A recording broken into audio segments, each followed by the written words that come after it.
I call the work session for Wednesday, March 6th to order. Ms. Tanner, please call the roll, please. Basine, Here. Blanton, Present. Gabriel, Present. Jordan, Martin, Stone, Here. Buffalo. Here. Thank you all for being here this evening on this rainy day. Before I get started, Ms. Jordan, you had a question? Or Are you going straight into, I'm going into student excellence. yes, just wanted to bring back the the conversation that we had left off with the monitoring calendar. So, I guess it was last month, we were discussing the draft monitoring calendar. We've also been discussing the goals and the non-negotiables. And on that monitoring, at least the draft monitoring calendar, a couple of things. One, I know we're going to get a report on third grade reading. In the monitoring calendar, and Dr. Birdsong, Dr. Pohl, you all can speak to that in a moment. There are, I was treating each of the interim measures as interim goals. So we had two for PALS, one's on proficiency, one's on urgent intervention, and same thing for STARS. So I had treated them as a combination of four around that third grade reading. So as we get back and talk about the monitoring calendar, I just wanted to highlight that. And then we also had the Goal 5, which was around the advanced diploma. So at some point this month, we need to come back and talk about the interims associated with advanced diploma. And then we also have to come back and receive the recommended interim non-negotiables. So the intent at the time was to do all that in March, so we know we have today's meeting and meeting 2 weeks from now. So just wanted to bring that up if we're going to try to stay on the draft schedule and then have the administration also work with us to map out the rest of the monitoring calendar through the time frame of the tenure of the goals. So we still need to do that. That was it. So today, I think we're getting, I think for goal 2 there, we are discussing all four, but I think they're listed as 2. So we just need to see how we want to break that out as we look at the calendar going forward. Any questions? Concerns? Everybody know what I'm talking about? Okay. Go ahead, Dr. Gabriel. So, Mr. Jordan, if you don't mind clarifying, because we just had agenda planning the other day. Oh, okay. And we are trying to figure out exactly, I have this, Yes, that's what I'm and speaking this is what from. you did. Yes, And then we have this, and this is what the administration put out. that was the roll-up, yes. This is the roll-up. And so everything on this should be accurate with the exception of adding in the evaluation and then the other category. Is that So correct? what you have with the red bar on it is what we said we would do is map out everything that we would monitor for the next 3 to 5 years. It aligns with the goals. So when Dr. Pohl comes up, you'll see where when he starts to walk us through the goal 2, you'll see that there's one set associated with PALS and one set associated with STAR data.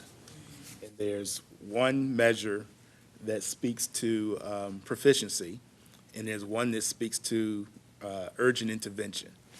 So on the chart that you have, I broke out those as two interim measures for the one dealing with PALs, 2 interim measures for the one dealing with, 2.1 and 2.2. right, with the and then one dealing with stars. 3 and 2.4. Right, and so we have we have measures for all of the goals except for the advanced diploma one. We haven't looked at those yet. So when you look on that calendar, I was trying to do a sequence following what you had on the first sheet with the blue sheet of the timing, so that we would know towards our goal of trying to spend at least 50% of our time on student outcomes, that we would know from now all the way until the end of, whatever it is, 2026, 2027, what we would be progress monitoring every month. So I just did a draft of that through July, but ultimately what we need is for the administration to come back and help us map out the rest of it. And then as you all are in agenda planning, and we were talking about this at the last meeting, so for example, what I did was based upon the idea that we were meeting 2 times a month, every month. But if we shift that during the summer, if we shift that during January, if we shift that for whatever reason, then we need to come back and shift the monitoring calendar appropriately so that we can make sure that we are still doing the work of the board that we said we were going to do. Ms. Basine? Well, before Dr. Gabriel, did you have any follow-up related? Okay. You go ahead, I think it. Well, I was just going to say that we would align the monitoring calendar with our school board calendar, meeting calendar, which we still have to adopt as well. So we are still on target to have that on the March 20th, Yes, right? that's what I was, Okay. yeah, that's in my closing remarks, Okay. kind of next steps. Okay, so I don't want to jump ahead, but we'll, okay. Make sure we don't. No, you actually, Yeah. that's my next steps. I'm Okay, trying to all right. follow up and, Based on everything that we heard so far, is that an agenda planning item for you all? What Mr. Jordan's asking for, is that something you all are doing? we agenda actually planning? talked about the monitoring calendar a little bit yesterday, because we were, just wanted to make sure that what the administration did, the blue one, that it was on the draft, that it was there and clear on the one with the burgundy stripes. So, Mr. Jordan transferred, am I correct to say that you transferred what on the blue Right, to the white, to the one that's for, through 2027? correct. It should be the same information. It's integrated, but it needs, A massage. It needs administrative to go review. through the It whole, needs to go through the full. Right. Okay. and then it needs to be aligned with the board's meeting calendar, as Mr. Correct. Jordan said. If Yeah. we're not meeting two times a month, 1 month, it just has to Then be we have to aligned adjust with it. that. Okay. Yeah, yeah. Okay. So that's actually still a working document until we finalize our dates. Which was Right, Ms. and- Bassine's point. Yeah. We want to try to have it all together for For March. March Yeah. 20th. So my follow-up to that, Madam Chair, is if I heard 2027, is that what I heard? Yeah. Whatever. Okay, so we're 2024, so we're really projecting out. So just knowing that if we're projecting that much out of there, we've only adopted a school division calendar for 2 years, right?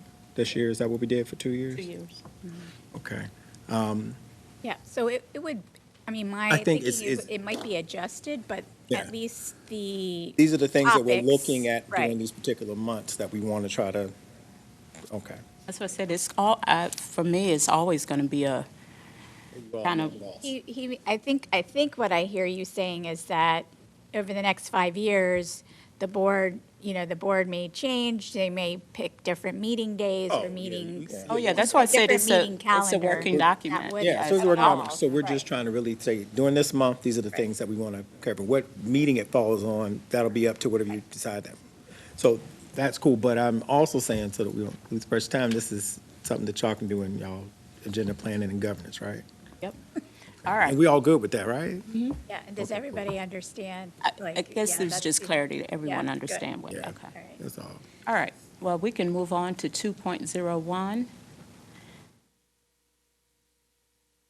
Dr. Pole's coming up.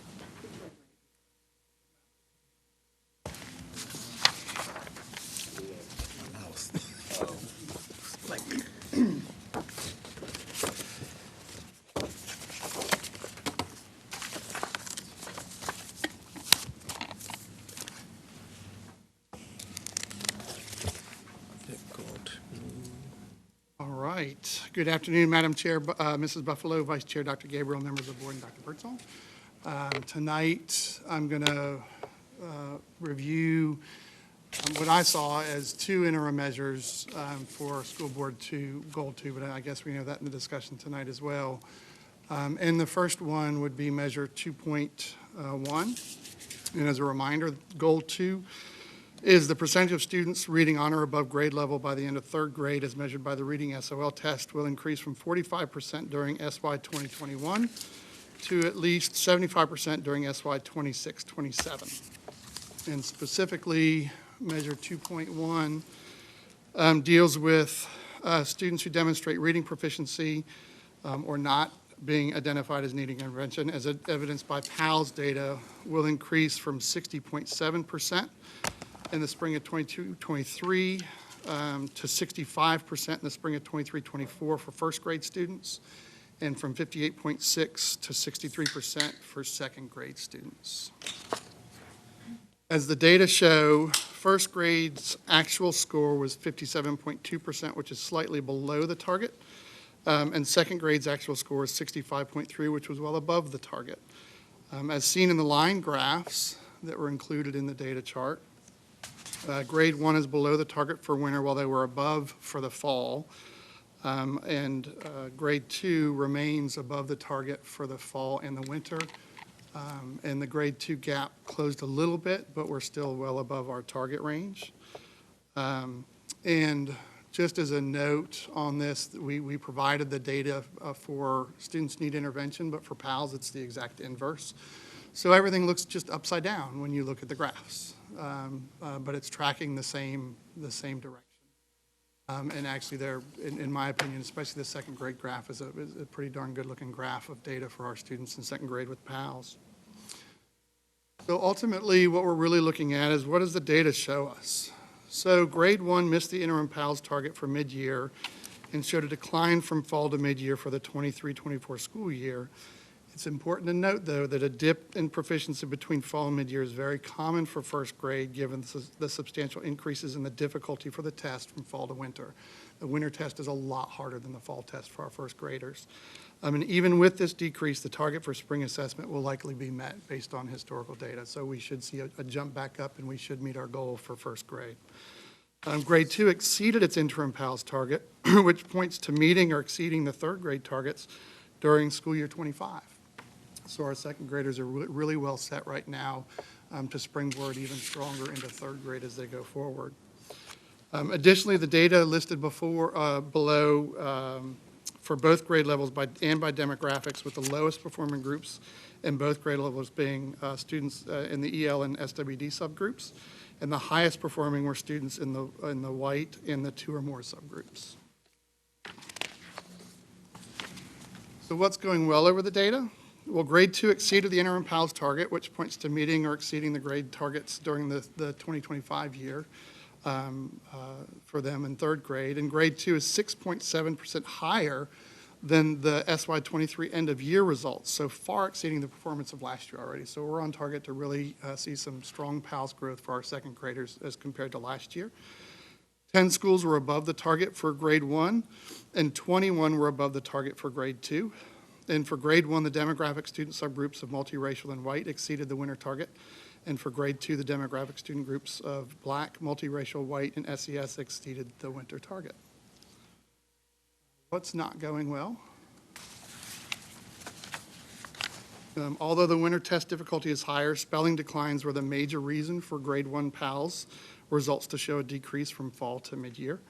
And 20 schools are below the target in grade 1 and only 9 below for grade 2. For grade 1, the demographic student subgroups below the winter target were black, Hispanic, SWD, EL, and SES. And for grade 2, they were Hispanic, SWD, and EL. So based on the data, what are we going to do? What are the next steps to make sure that we finish the year even stronger?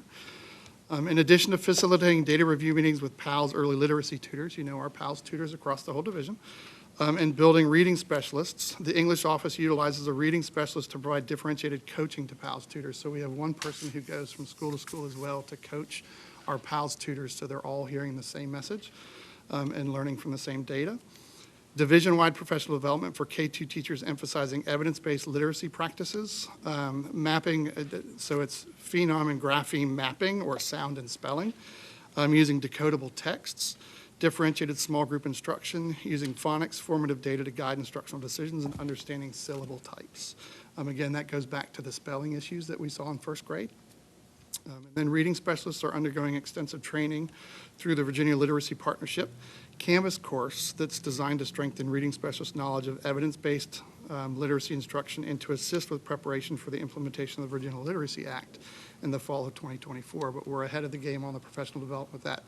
If you recall, over the past couple of years, we've actually done letters training with several of our teachers and our reading specialists, and we actually have some letters trainers within our division now as well. And that work continues as we prepare for full implementation of the VLA. So I'll pause there. That's the overview of Measure 2.1. Okay, I'm going to open up some questions to the board for this portion of the agenda. I want to just start by saying thank you for this report. It is easy to read and easy to follow, so I just want to say thank you for that. Mr. Clanton, you had a question? No, actually, that was my comment. I wanted to thank the administration on this. From a board level, where we should be at. This, you told me what we're doing, or gave me what the data is, what's working, what's not working, and then you followed it up with what are we going to do from here, which allows me as a board member when it comes time budget and whatever else that you could ask, for additional resources or what else down there. But I think anyone from the general public who sees this, it's also clear this is what we're doing from administrative inside to do that. So I just want to commend you on it and the entire team, Dr. Birdsong. This is good. Thank you. And just as a side note as well, as we continue to develop these reports, this was the first official 2.1 report that was laid out how we had discussed as a team, but we'll work to connect the next steps when we do a next report so that we can connect the next steps together so that you can see what we've been doing and what kind of effect it's having. Okay. We'll do our best to where we can pull data on that as well. Like that. Ms. Basine? Yes, well, I really appreciate that. I echo my colleagues' sentiments. The report is definitely, easy to read, easy to, examine the data and figure out what's going well, what's not going well. And I appreciate your comment about, going forward, how the next steps in this report connect to the next report. So that's one thing I was, hope that we could talk about, because I know we're all working to make sure that we're all, getting what we need, the board is getting what they need, and that we're giving clear direction. So I appreciate that.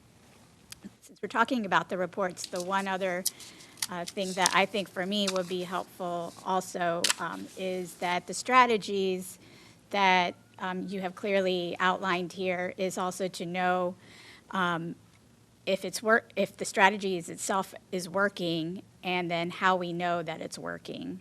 If you can also kind of elaborate on that, so that when we go from report to report, even at times you might find that you're pivoting, to a different strategy, or it might have budgetary implications or policy implications. I think that would be helpful as we continue to get the reports where we want them, which is looking great right now.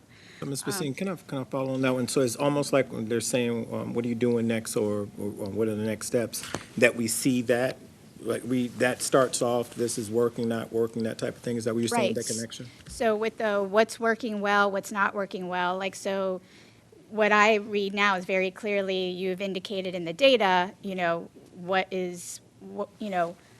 what's a positive trend, what's a negative trend, and that's great, but also included in that, I personally, am suggesting that we also see what strategies are working well and what isn't. So that when we are asked to support specific strategies or initiatives or whatever, that we know that those initiatives are producing positive outcomes.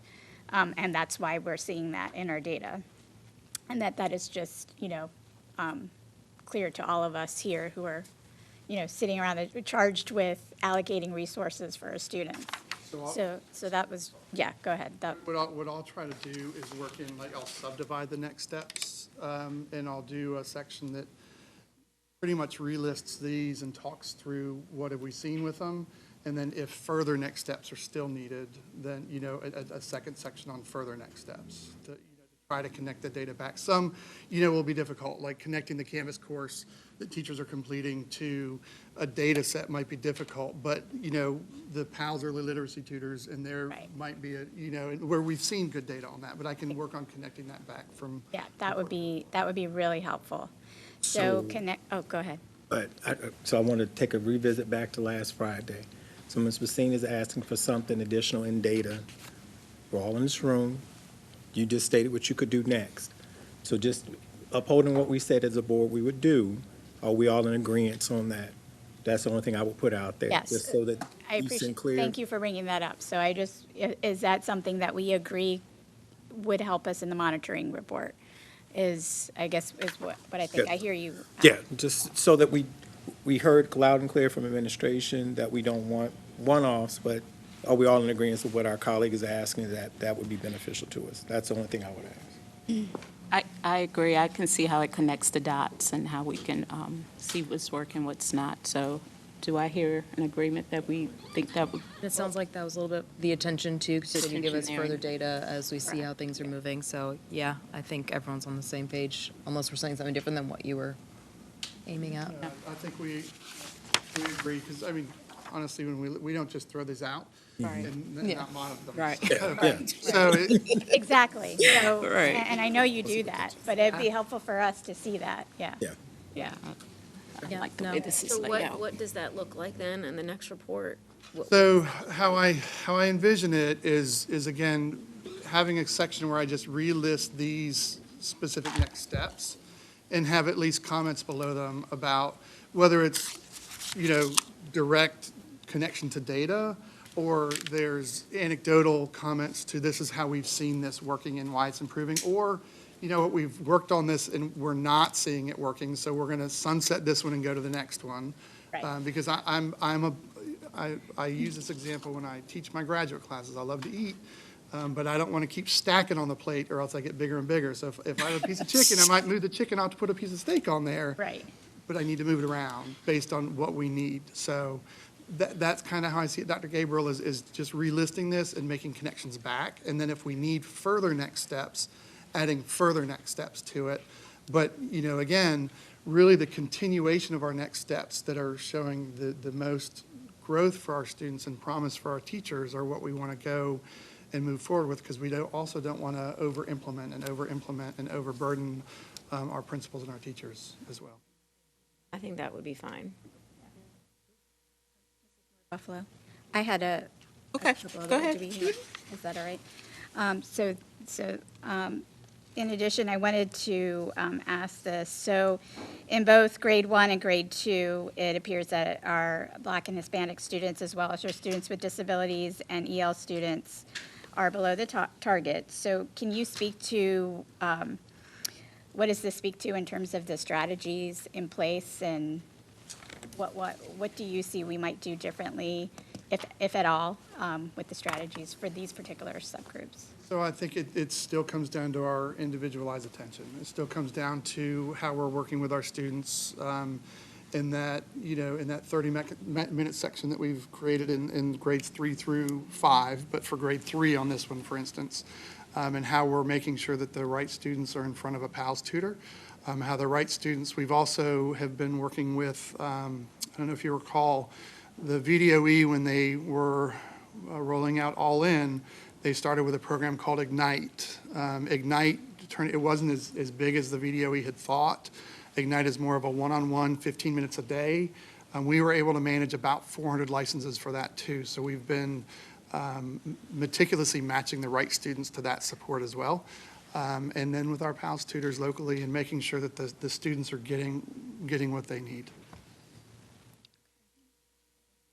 The second part of my question is, so I was going back and looking at like the equity audit that we received, I guess several months ago, which I know is reflective of probably now a year ago. So this may be an outdated question, but I think still relevant given what we're seeing in the data. So one of the findings at that time that the audit was done was that that perhaps an opportunity for growth was improving our referral to special ed services.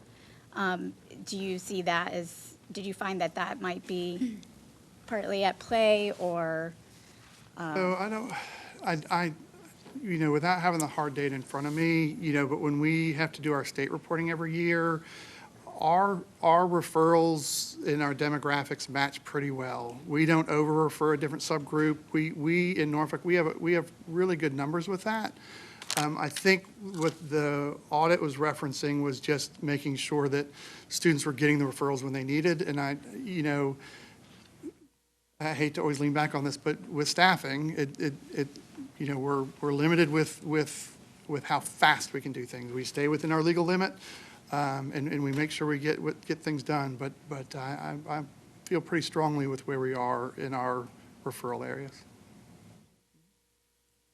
Is there any other questions around this report, Mr. Jordan? Well, just a couple of things. I know we're still in practice mode, and one of the things that is recommended that we do in terms of progress monitoring is when we receive the report, that questions that we have, that we provide them to the administration in advance.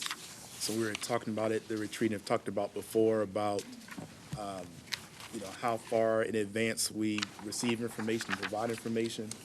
So ideally, we received the report from the administration. We would submit our questions in advance so that they would be prepared when they come here to present it. And then the other piece, like Ms. Basine, you were mentioning, typically the recommendation is that we don't introduce data that's not in the report. So if we're monitoring whatever it is, third grade reading, then that's what the focus of the conversations around what's in that report. So if we were to pull out something from like the equity report in SPED, then they wouldn't typically, as you heard, be prepared to address it because it's not in the report, nor do they have the question in advance. So as we practice, we'll figure out how to get that straight. I guess my question / comment is, so when I mentioned that I had treated them as 4 inches, I'm not saying I'm right. Okay, but I want to explain why I did that and have you correct me or put us in the right direction. Just say 4 different measures? What So if you look on the report. interims? Is that what you said? Interim. I I didn't hear the word. So that you I said. follow what you're talking about, Mr. Jordan. So you're seeing, just so I can point it out visually to everybody. Right. You're seeing this is measure 2.1. Right. That's- And this is measure 2.2. Right, is Okay, that, by grade level. and I only be right because when I was going through it again, and I'm trying to ask this in the form of a question. So is it that the first grade measure and the second grade measure have to be together in order to show progress towards the ultimate goal? Or is it really, this is what's happening at first grade and we can examine what's happening there. This is what's happening at second grade, and it would give us at least some indication of, I guess I'm asking for how first grade and second grade and the progress there is moving us towards achieving the goal. So I could see it both ways. The interventions for PALS, though, are going to be very similar in first and second grade. And one of the reasons I also see them together is this is about approaching third grade and not in third grade. Right.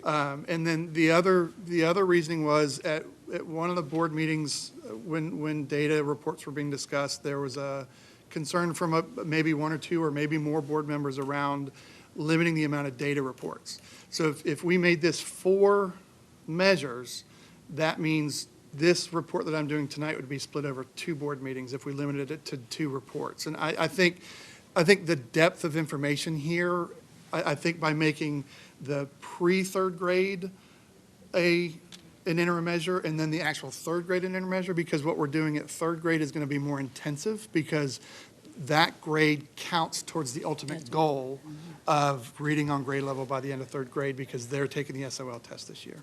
So that was my thinking of why it was 2 measures instead of 4. So in that regard, so we have these, generally speaking, are we looking at these as cohorts so that we know that some percentage of the students that are in second grade were once in first grade?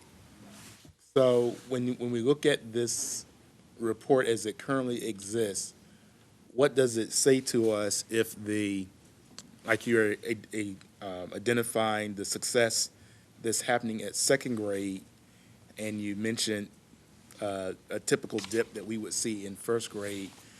Can you help me to understand how the two connect? So when we look at these, they are not by cohort, but by placing these together. Last year's spring first graders, 60.7%. When they came in this fall, they didn't have a summer slide. They went up to 62.1%. So we can also see that kind of cohort growth within the 2 separate graphs, the way that they are on this one. If we did them separately, it wouldn't be as easy to look at that data point. I mean, you have 2 different measures to look at it. That's helpful. Yeah, it is. That's helpful, and maybe we can figure that piece out. So then, your recommendation then is that we, at least on this report, that we keep the 2 together as one and not break them out. I like, and again, the reason I really like it for goal 2 is we're talking pre-third grade and then third grade. So that makes sense to me. Makes sense to me as well. So we'll just make note of that. So for school board goal 2, we will be treating the PALs as one and the stars as another one, correct? I'm gonna need, I'm just saying, I'm gonna need probably a 2x2 on making sure I have all the numbers in alignment, because I really want to make sure that I'm following everything appropriately. So I have PALs, and then I have STAR data, and I saw 2.1, and then 2.2. I just want to make sure that, again, I'm following everything appropriately. So Dr. Birdsong, if you're okay with that, I might just need to Always. sit down with you guys and just make sure it's And once we're straight solidified, in my mind. we can add it to the document with Okay. all of them together too, interim Okay. measure 1.1, 1.2, and lay it out that way so the public knows as well. Yes, because I have the report, but I also have the original goals that we have. Okay. Is that it, Dr. Gabriel? Yes, thank you. Ms. Buffalo. Ms. Jones? Yes. Now that you point out that what we look at with that 60.7 is our first graders, and then they moved up to 62.1 as second graders, I wonder, would it be possible to label these as, I don't know, by graduation year or something, so we know that these are, or by color, so that we know that those are actually the same cohort, essentially, so that they're connected first, we understand that that is the same cohort of students? Let me play with that and see what we can do for the next report, so that we can If see my if we can have board some is cohort. in agreement with the same thing. Yeah, obviously. I definitely like to look. So do we. Did everyone hear that? Yeah, Yeah, and I think that's what you were yeah. maybe I'm trying trying to. to be able to follow. Yeah. And really, it would only, for this, it would only be on grade 2, because grade 1, the kindergarten test is so much different, but first and second grade are similar enough to be able to cohort that through. Ms. Basine? And Mrs. Moore Buffalo, I just wanted to connect it to something that you've already said in here. Well, I know you're going to talk about it when we get to grade 3, but you talked I think in what's going well, the great progress our second graders have made here kind of indicate that how well they'll do in third grade. So it's like part of that same conversation, the same flow, right? The other thing I wanted to point out, since we're, as Mr. Jordan says, in this practice mode, as we look at the cohort data and we see, the second grade improvement, one of the things that we've talked about in the past as far as strategies go are those students that participated in our summer school programs. And what impact that had on, reducing summer slide? And is that what we're seeing? Because if that is, and we know we've been able to do a lot more with summer school the last couple of years because of funding, and if that's leading to such improvement, that may be something that we want to figure out how we continue, providing that with the strength that we've been providing it with the last few summers. So I'd have to look at the data. We did the summer school based on 3 through 8 and using STAR data. And when we looked at the STAR data, the reading was more flat and the math showed improvements. But we didn't use PALS data, so I can see we can go back and look at PALS data for summer school only students. I know we had a really fun lit camp for our early grade levels. If you didn't get to see it, it's actually, they have tents and all, fireplaces, everything. It's fun. All right. Mr. Jordan? Yeah, I just wanted the request that Dr. Gabriel made, I would encourage if we did it here, so that everybody would have the benefit of it. I mean, one of the values of doing this is so if there's questions around data, because you may have some questions about clarity that others may not know they don't have. So to the extent that we can try to bring those here, I think it'd be helpful for the board as a whole. Not that I'm saying don't do what Okay. you need to do, but because if you have questions about following the data, then It's not really about following the data. It's about understanding how we are labeling and terming the measures, the interim measures, and how then that aligns to the calendar, which then aligns to our agenda planning. So that's Okay. what I'm trying to make sure that I have it clear in my mind. Because when I go back here, because you had mentioned something about advanced diploma, and I'm like, oh, okay, all right, I see it over here, but then I'm trying to figure out over here where that is. And it's just, I'm just trying to get it clear in my mind. Just So- trying to connect all the Yes, dots. and I don't mind to do that out in the open, but as we were kind of discussing, like questions, is it an appropriate question? I just feel like I need this myself first to kind of talk it through, and then, Yeah. But even you saying that to me is helpful, because I think that part of so the board has a monitoring calendar that the board owns, that is focused on the board trying to focus on how our students are doing. And then so that's just a calendar that gives a cadence and sequence to, we have 5 goals, we have 5 non-negotiables. Here's when the board is going to get together to talk about those things and receive reports from the administration for us to monitor it. Then all that has its sequence. Other items that may need to be put on the agenda or on a work session, whether it's, we've had conversations about ed planning, we have conversations around CT reports and special ed reports and so forth. Those things can get added as you all deem as appropriate, but ultimately our goal is that if we spend 6 hours a month in meetings, that we're spending at least, trying to get to the point where we're spending half our time focused on student outcomes. And so you all may determine that there's some things, like we've talked about in the past, that may just come as a written report. You may place more things on the consent agenda, as Mr. Clanton has recommended many times. And so that's where that science and playbook that you all are working on as we try to operate within our trying to be student outcome focused. yes. Yeah. if I could just sum it up, I was sitting here thinking, and it goes back to one of those professional development things that we had when we were in MPS, but this is a real who moved my cheese moment. It's a culture shift in how we do business, and it's going to be, it may seem like a whole lot on the front end, and I think the question should always be added or asked, are we getting to something that will help us be better? And if it means that we've got to put additional time and focus on that so that we can get to that particular point, I think then it's well worth it. And so I just was sitting in my mind thinking, you know, this is who moved my cheese. Yeah. See the little rat. It is All a right. culture shift A culture shift, yeah. for us. Yeah, That shift, yeah. be focused. It's- All right, any other questions around this report? If not, Dr. Pohl, you can move on to the All next right, one. thank you. One down, you got the other one. Right, all right, so measure 2.2, the percentage of students scoring proficient, which again is at or above or on watch on the spring third grade STAR reading assessment will increase from 58.7% in the spring of '23 to 63% in the spring of '24.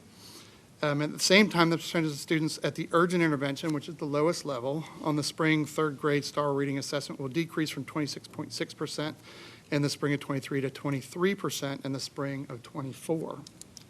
So as the data show, third grade's proficiency rate is just below the target, and the urgent intervention rate is just above the target.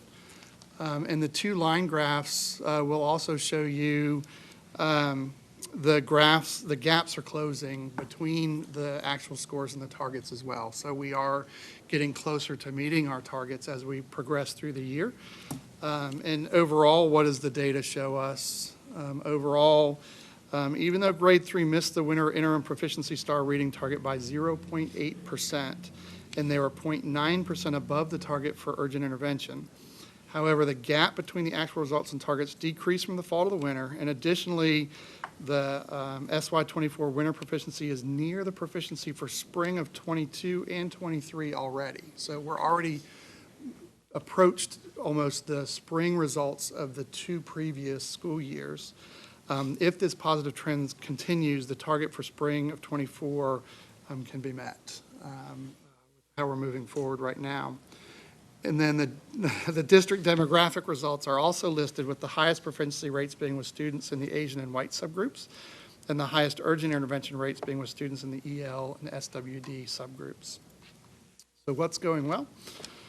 Grade 3 STAR, although below targets, getting very close and should meet or exceed the target by the end of the school year. 10 schools have exceeded the proficiency and urgent intervention targets, and where 9 of them were well above. And 13 schools are either better than the target for proficiency and or for urgent intervention. So we saw 13 schools who saw improvement in either or. And the demographic student groups above the target for the winter proficiency and urgent intervention are Asian, multiracial, and white. What's not going well? Grade 3 STAR data remained relatively static when compared to the 22-23 and 23-24 winter administrations. And the EL and SWD subgroups have the lowest proficiency for third grade reading based on STAR results. And then we had 17 schools that were below targets for both the proficiency and they were above the target for urgent, where you want to be below the target for urgent intervention. And then the demographic student subgroups below the target for proficiency and above for urgent intervention were our students in our Black, SES, EL, Hispanic, and SWD subgroups. So we saw several there. So next steps, division-wide professional development opportunities for grade 3 teachers, emphasizing the science-based reading, research, and evidence-based literacy practices in whole group and, most importantly, small group instruction. So just really emphasizing that small group piece across all of our elementary schools, but specifically in third grade here. Targeted coaching support through team teaching and modeling of evidence-based literacy practices. So this happens with our reading specialists that we have based in all of our elementary schools. Coaching and monitoring of tutors, implementation of evidence-based literacy practices, so working with our tutors even more closely, and increase the number of students receiving one-to-one tutoring using data-driven foundational reading skills curriculum, so our SIPS curriculum, if you recall that name that we use with early readers. We use that with our third graders as well. Increased opportunities for all instructional staff to engage in data coaching, training using the Lexia Core 5 and Power Up but for all-in tutoring resources, so making sure that based on our day-to-day data as well, that we're making sure our students are in front of the tutors at the right time. And increase the intensity of data-driven teacher-led small groups using that Lexia data as well on a day-to-day changing of small groups based on their needs, their immediate needs. And then with the C&I team, with increased instructional walkthroughs focused on monitoring implementation of the high-intensity tutoring models as well. That's the overview of where we are with grade 3. Again, our results are still in the red, but I hated to put the red on there because it's just barely. But based on the graphs, we're really confident that we're going to make the mark for our STAR goal this year. And as we've seen in the past, STAR has a strong correlation with SOL results. So, that looks to make the goal, the ultimate goal for the school board goal too. Well, board members, you heard the report, and that's what that was my question. How does this give us a window of what we can expect in SOL testing? Mr. Clanton. Thank you. Again, thank you, Dr. Poe, for this one here. I was just in my mind thinking when I was looking at the number of schools, and I think you said what 17 or so forth there, and then you have these, what are we doing, our next steps?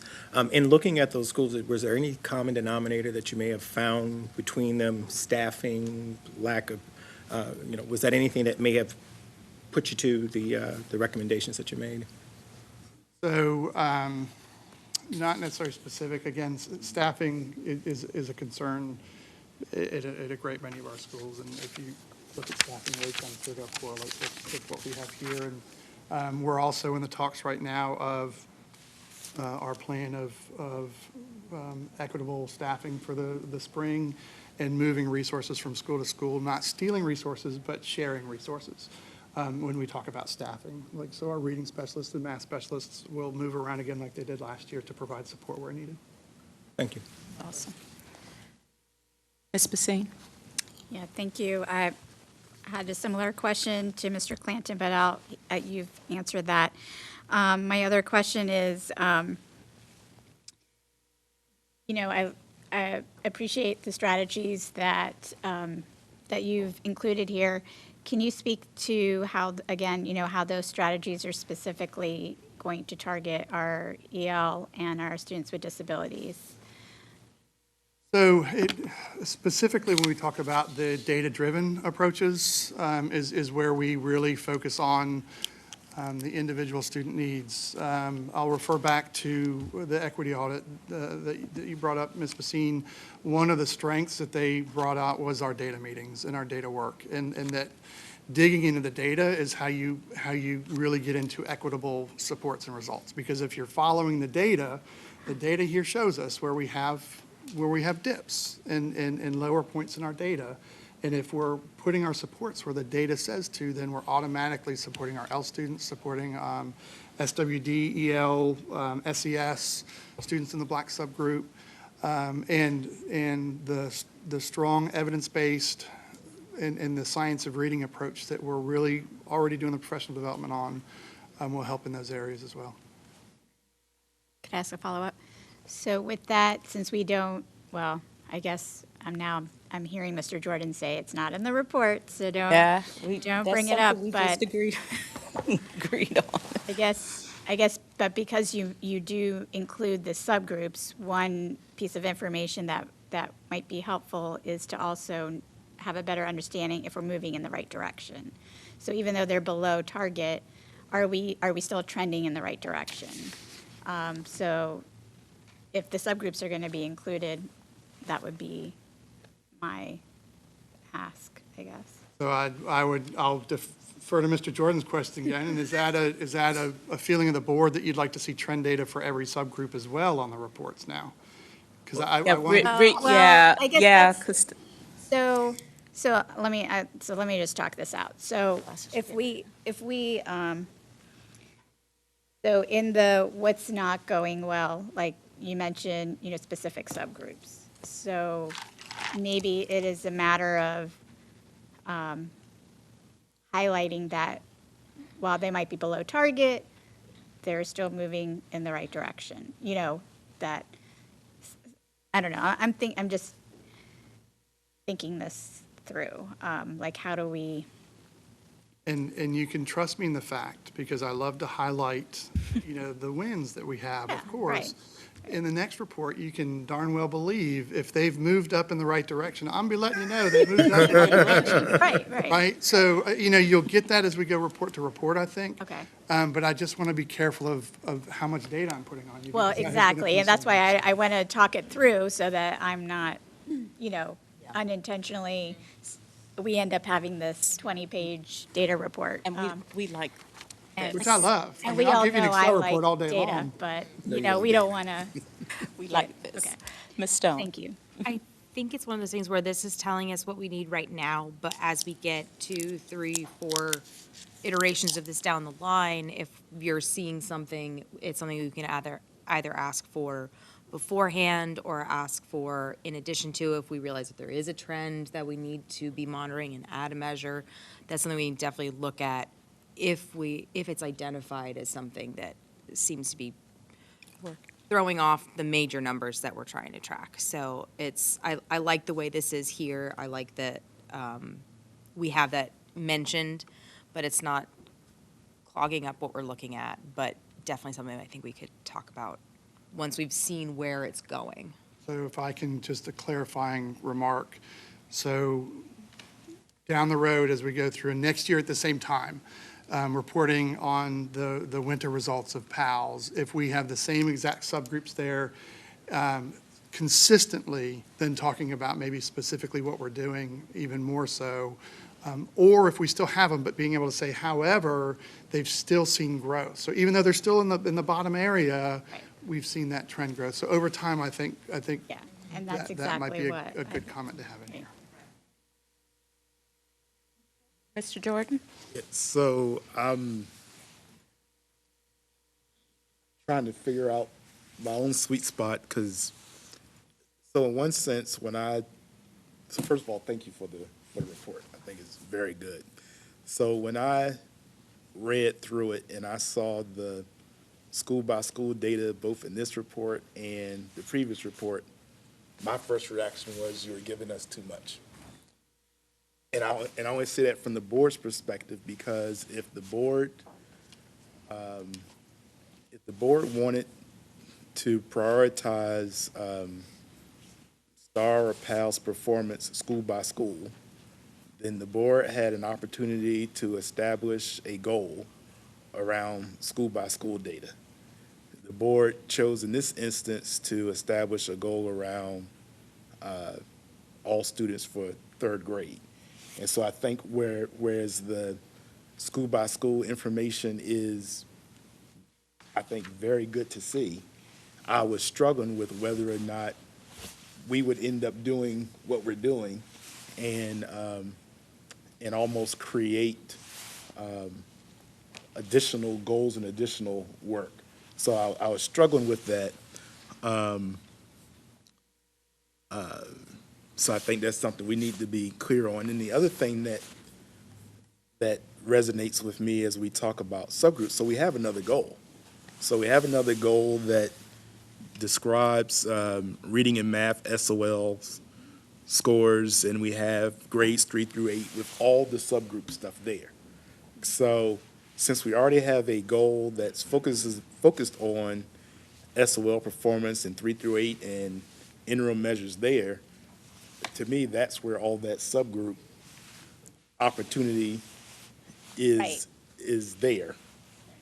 But I guess if you recall back to some of the discussion that we had about having specific subgroup data versus the achievement gap, which is what that particular one is, it's still a little different, because we're talking about closing achievement gaps versus looking intentionally at particular subgroups. So I think it's still, which was my preference, but we settled on achievement gaps. So I think as we work through the reports, maybe some of that will be illuminated, and we'll come back and say, okay, that is giving us the data that we need, and so maybe this is, I'm just saying that the board establishes the goals. right, The administration establishes the interim goals. The administration demonstrates or shows to the board how there's alignment between the achievement of the interim goals will lead to accomplishment of the ultimate goals. So if the administration feels that this, school by school or subgroup data is important for us to understand that alignment, to me, that falls with them. If we start dictating the interims, then we're outside of our, we're Right. now dictating the interims, and that's not our. Yeah, but I was talking about the overarching goal. I'm not talking about an interim. So if I understood your Maybe I original comment. misunderstood. I thought you were asking for additional, repeat what you were asking for. Maybe I misunderstood what you were Well, I asking. was just commenting on what the comment you just made about goal 4, that we already have a goal to address. Right, but on the the current subgroup. report that we were looking at, and I Right. thought I heard you asking, I thought there was a conversation going back and forth around subgroup. There was, in terms of the strategies, that because what was illuminated with the subgroup was that there were specific subgroups that were struggling more than others. So my question was around these next steps in seeking greater understanding around how these particular strategies addresses achievement among those subgroups. So it was more speaking to the strategies that are listed here, given that what we found wasn't going well was, that specific subgroups weren't progressing at, or, at the same level that we'd hoped, that, so that was the original, I think, the original part of my question. But then I later went on to, I guess, comment on your, Okay, I got you. yeah. So that was, So I'll come back to Dr. Ford. So my question is, so is the goal is all, and is the intent of sharing the subgroup data is to show us how individual target groups are performing, and how that progress or lack thereof impacts the achievement of the overall goal of the all? Yes, and I also believe, we also believe that, that this is, although it's a board document, it's also a public document. Sure. And another thing, as we work in second semester and like I said, may share a reading specialist or others, and you may hear from that school, I can't believe the reading specialist isn't here full-time. You can go back and say, well, I see your school here. You don't need as much as these other schools do.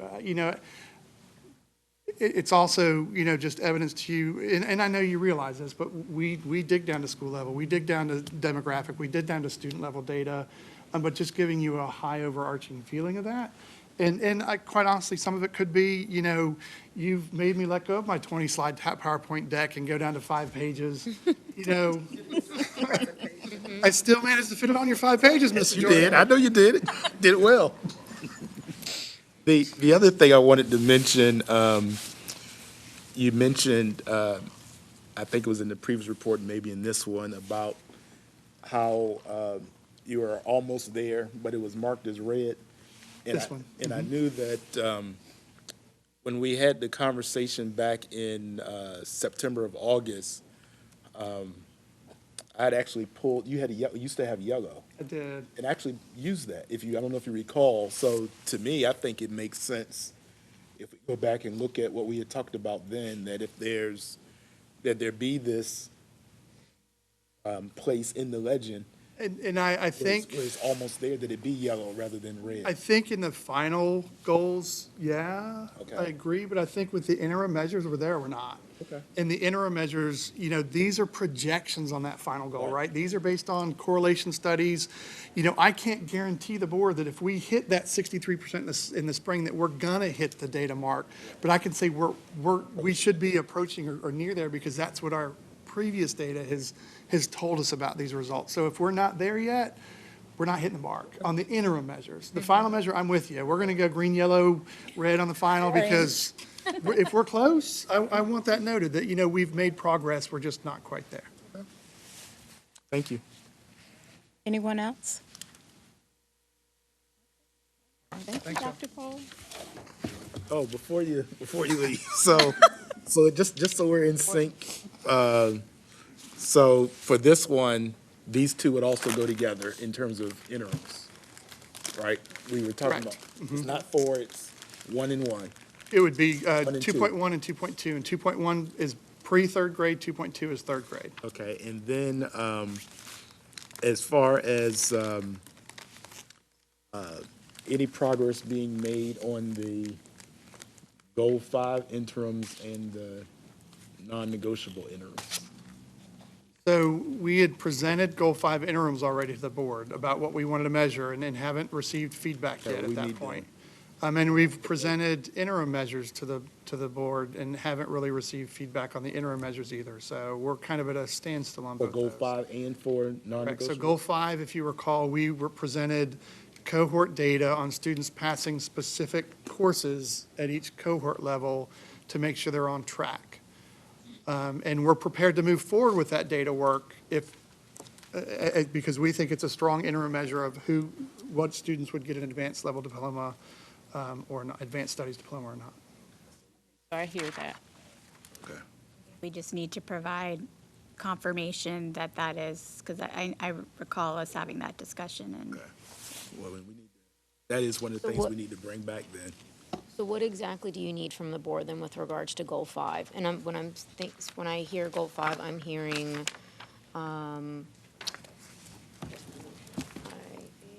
the percentage of students meeting the requirements for the college, career, and civic No, readiness. that was, No, that we was changed it. scrapped. To the advanced Yeah. studies diploma. Oh, okay. Oh, And it never made, it was a separate document.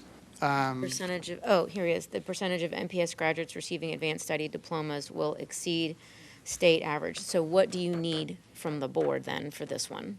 So when we went through the other ones, we went through their measures and the board was okay, let's move forward with those. That's basically what we need. I don't think there was a formal vote or anything, but when we presented Goal 5, it was just, we presented it and there was some discussion around it, but no solidification of, okay, let's add this to our reporting then and Okay. do that There was no data work. confirmation. on the- Confirmation right, of we the got that interim on the measures. Correct. There were On the 3 interim 7th. measures for that Yeah. one.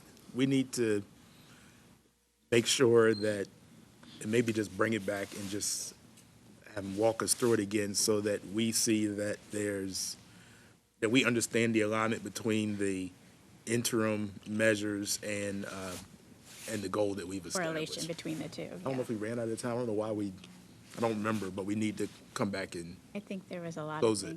things. Yeah. All right. Thank you. I'm good. I don't know if others are And good. and same for the non-negotiables. Correct. Correct, right. Yep. So both of those items. All right, thank you. Dr. Pohl.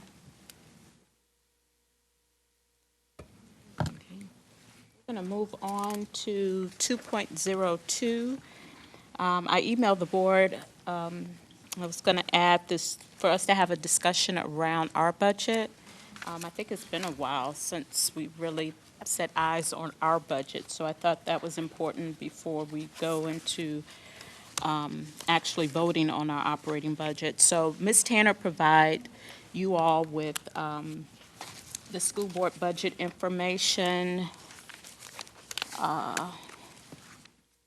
budget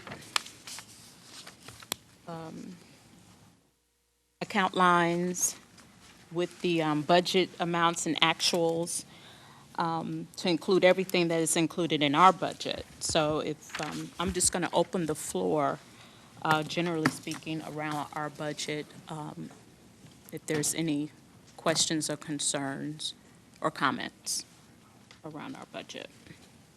Which document are you starting with? Well, we have our budget, I have the budget lines that we have. And then, oh. Ms. Tanner. Yeah. Hold on. No, I got it. I just wanted to Yeah. know where you're asking us to have conversation. Which one is the actual budget with the budget lines on them? Budget 2025? Do you have this one? This one, that's more friendlier.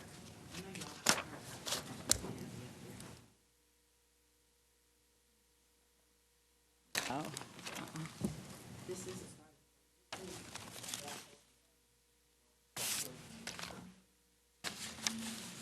Okay.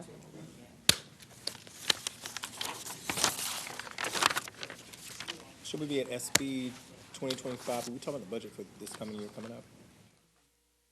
Start from the budget that we proposed. Well, I think, That's- correct me, Dr. Burson, it's budget, it's level funding, yeah.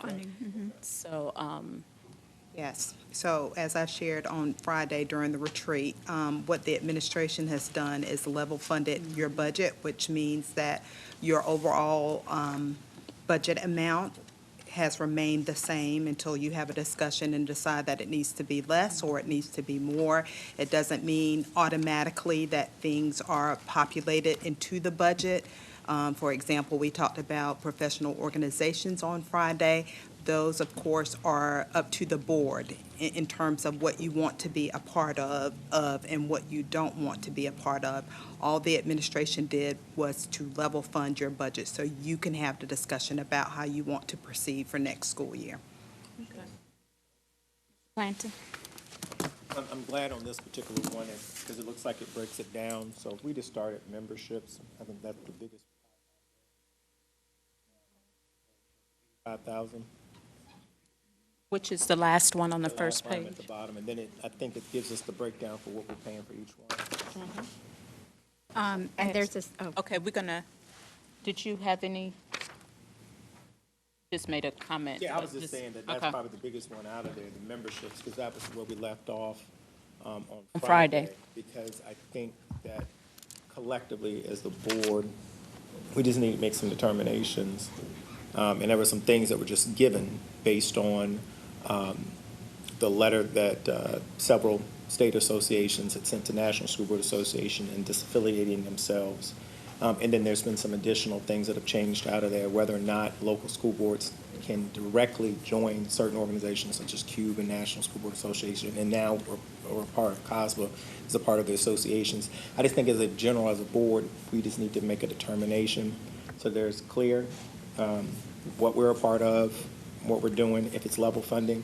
Because I also, another thing that's not in here, and we haven't talked about it, is that I think also the stipend, is that in there too, for the school board members? That has not changed. Stipend. We're still Our under. stipend. Yeah, our stipend compensation there, that it is still, what it has been as an appointed board since I walked on in 2018, which is still 3,000, and even in that's not the full amount. Board members, and I think the chair gets 5, when comparable to what other elected school board members in the other areas are different. So that's another thing. And if that is something that the board is going to do, this is the time they would need to talk about it and do it, because it has to be between an election year. So that's another thing that I would just throw out there so that we just don't forget about it. But that's one of the other things. So those are my 2 pieces. Dr. Gabriel? Thank you. If we're going to go point by point then, and we're going to start with the organizational memberships, I do have some comments. So, Go ahead. okay. So right now, we are members of the Council of Great City School for $46,000, VSBA for $13,000, NSBA for $13,000, and COSPA for $13,000. That totals up to the $85,000. According to one of the documents that Ms. Tanner had uploaded on board docs, it said that for NSBA, we do not have, we haven't made payments. Not that we haven't made payments, we haven't been due to give payments. And the same thing for COSPA. So my recommendation would be to pull out the $26,000 from that portion of the budget and to redirect it towards, I have quite a few comments on the budget because I did a deep dive into it.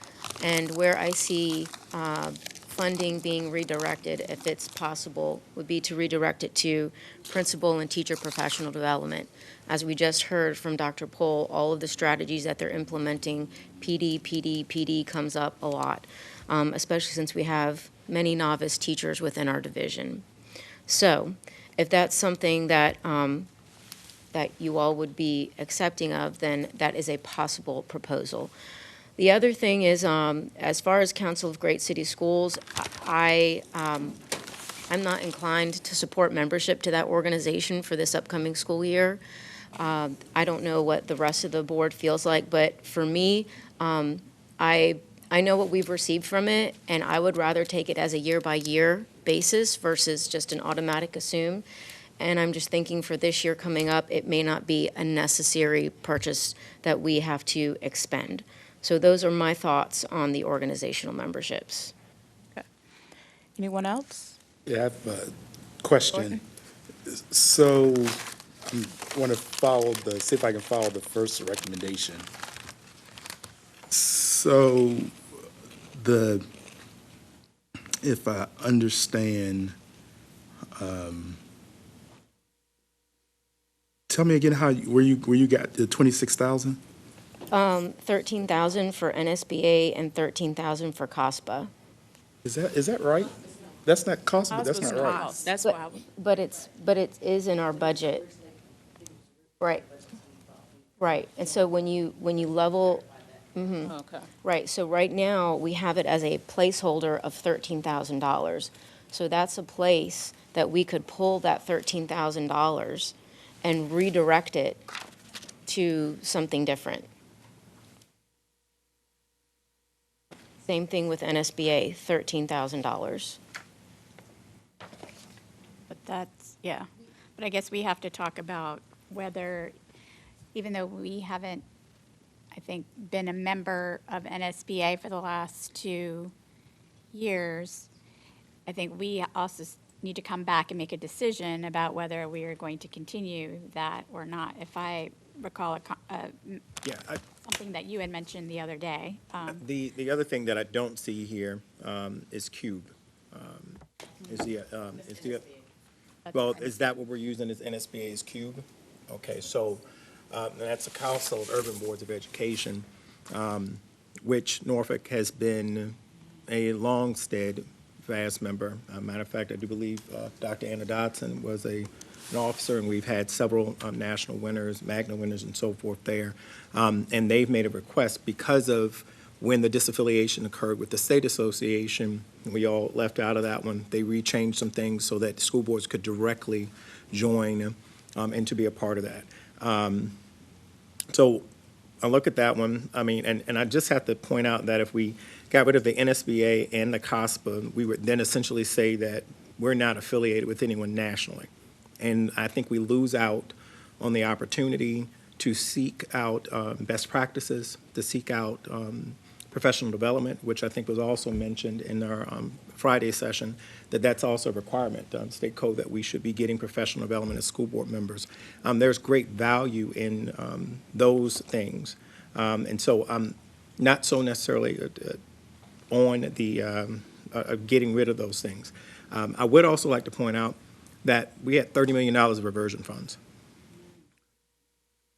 $30 million compared to the couple thousand that we're talking about how to make us better board members is not necessarily something that I would say that I would want to take away from. But I think that we have all discussed, and we know that we have to take a bigger look at redirecting and making sure that we streamline Norfolk Public Schools as a whole when we look at our facilities and staffing. And I think that the opportunity is in that versus in this particular piece here. Though I definitely see where you're going. I'm going to support anything that would say put it back to teachers and staff, but I think that we have a pot of money that Dr. Birdsong and her team has provided to us in this year's budget would allow us to kind of be able to do that moving forward. But I would strongly recommend that we maintain that CUBE membership. I know there were some things that are on that one, but CUBE, there's some value out of COSPA.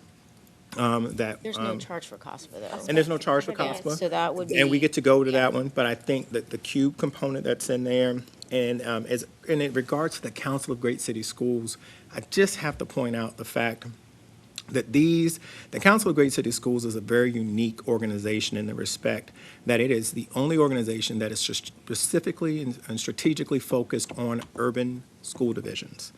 And so they offer a lot of things, but also that's incumbent upon us whether or not we utilize some of those things. We had the HR report that was given out down there. They do things like that as well. We've done their professional development. Maybe everything is not always made up to the snuff of what we want it to be, but it can't negate that it's there. The other piece is I do believe we're grandfathered in because of our dwindling size.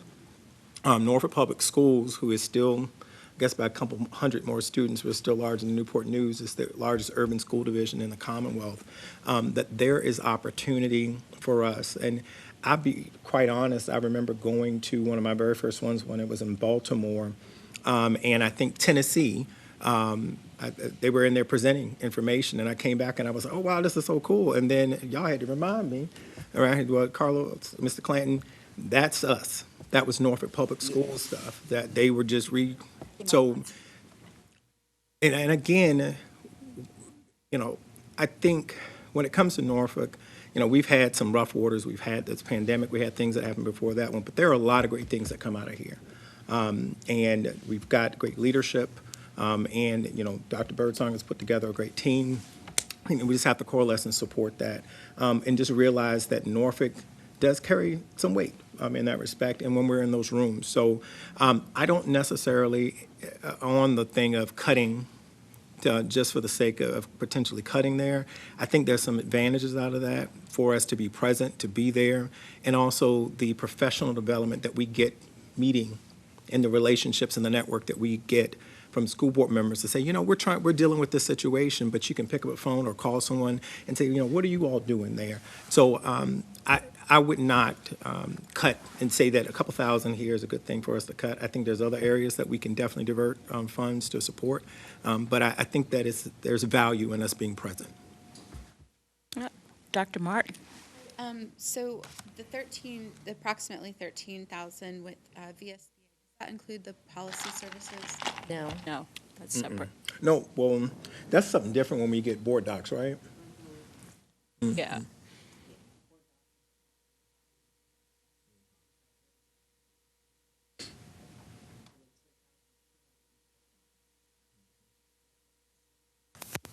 I mean, I think I really enjoyed COSBA. I thought it was on point and very informative and relevant to, you know, prepping us for what's coming around the corner. But I really think and this is just my experience. NSBA, when I went there last year, I was really disappointed. But I do like that, you know, if CUBE is combined in this, I think CUBE is a great organization.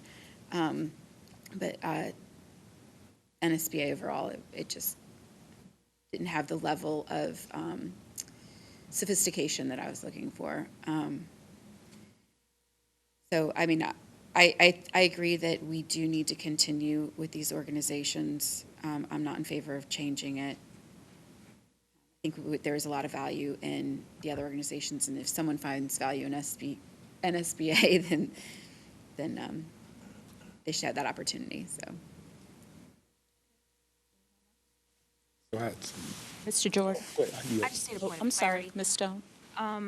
So what I'm understanding is, because in the 2025 budget, it has allocated the 13,000 for COSPA, but obviously we're stating that there is not a cost there, so we're saying instead of having that listed as a line item to divert those funds elsewhere, it's not that we're saying come not be a part of COSPA. It's Right, saying that's that this line exactly what item I'm isn't saying. appropriate. It's just take that line item out Okay. as far as a cost expenditure for us. That's what I was understanding. I felt like might have been differing understandings across, around the room. So, So, if I can, I was just verifying with Mr. Jordan, because I was like, if we don't pay a membership fee, then is it just based on user fee? In other words, when we attend a conference or registration or something like that, that's how they're receiving their. Okay. So maybe it shouldn't be there, maybe it should be in the actual meeting one if we're doing that for COSPA rather than a membership fee. You mean include the annual conference and the urban? Yeah, if we got symposium that they 13, have? if we got 13,000 down here for COSPA and it's not, this is, what is it? Well, it says travel registration, so let me stop that. Well, that's weird because it says, Yeah, so it's well, hard to it's a subline that says organization memberships. But I do wonder if we need to take it even further, because I feel too new to be able to fully know whether our organization memberships are necessary or not. I love the COSBA conference. I learned a lot. The only comment I will make is that I understand the professional development part of it, and I completely agree. I wonder if there is a way to be able to share, because there is so much that I learned that falls more within operations than it does big picture that we work in. And so if we're going to be a part of those organizations, how do we share the wealth so that the schools are getting the same professional development, I think is what Dr. Gabriel's getting at, that if we have them, how can we utilize them? And if they're not being utilized in the way that we can use to help the school system, maybe we need to think about it. But since I have the floor, I'll continue with my last thought. As I'm looking at this, we might want to consider, I'm looking at the percent used for all of the other areas under, what's it labeled as? School board budget as of 2/29/24. It shows fiscal year 22, 23, 24, and we have lots of areas where, there's extra funds. So maybe we need to look at this very closely, because we can probably move those around to some degree. Well- And think about it, unless I'm misunderstanding this form. Ms. Tanner, correct me if I'm wrong, when the line items under our budget, right, it's like a big pot, right, but it's broken. Yes, I'm just asking in general, our budget is a big pot, is that, It's a $500,000. Yeah. It's a $500,000. And so we have specific budget lines, you know, allocated to different things. So I guess what I'm hearing from you, Ms. Stone, is you were saying there was some in the last, can you go back to the? I'm trying to look at that, so that's the budget for '25, but when I look at the utilization of some of our other budget line items Go back to from the other one, previous Ms. Tanner. years, No. maybe those levels need to be adjusted. And then That's what I'm trying to get at. Yeah, you Okay. see the percent used? Yes. We're underutilizing funds, and so, granted, new to the budget, I'm not sure if those were funds that were redirected to other things and how we did that in the past. That was just something that I noticed, and as we're talking about reallocating funds, those are other things that we can look at. Ms. Buffalo, if I can, Please. in the past, not every board member would travel. And so it can be maybe misleading in the respect that there's extra funds that are sitting there because not everybody's going to the professional development or a national conference and so forth. And so it could leave to say that, you know, we've got money that we can just kind of move around. But I think that those buckets are put there just in case, if time permits, that you can all, because it's always been a goal for the board to travel to at least one national conference or some conference together to be able to get that experience. And I don't think we've necessarily had that opportunity yet, but I think that could be a little misleading in some of them on the travel. Anyone else? Mr. Jordan? Yeah, so,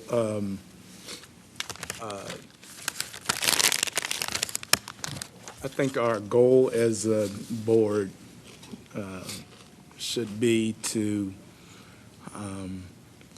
so we govern a learning organization. And I think as a board, we need to be a learning board. And so I think that our commitment to professional development, to be a better governance team is important. When I first got appointed to the board, and I remember reaching out to past board members and asking them for advice, one of the things that I heard from several, if not all, was do professional development, do it as a team, take advantage of the Council of Great City Schools, take advantage of VSBA, take advantage of NSBA and all that we were a part of.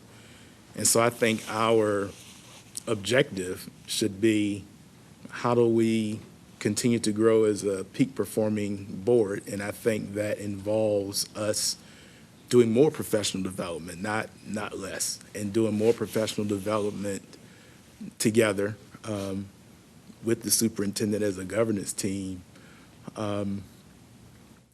so that we are, if I can paraphrase somebody correctly, so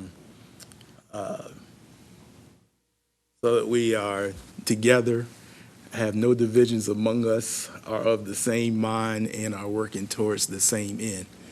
And so I think, to the extent that, well, I believe that excellence in the boardroom translates into excellence in the classroom.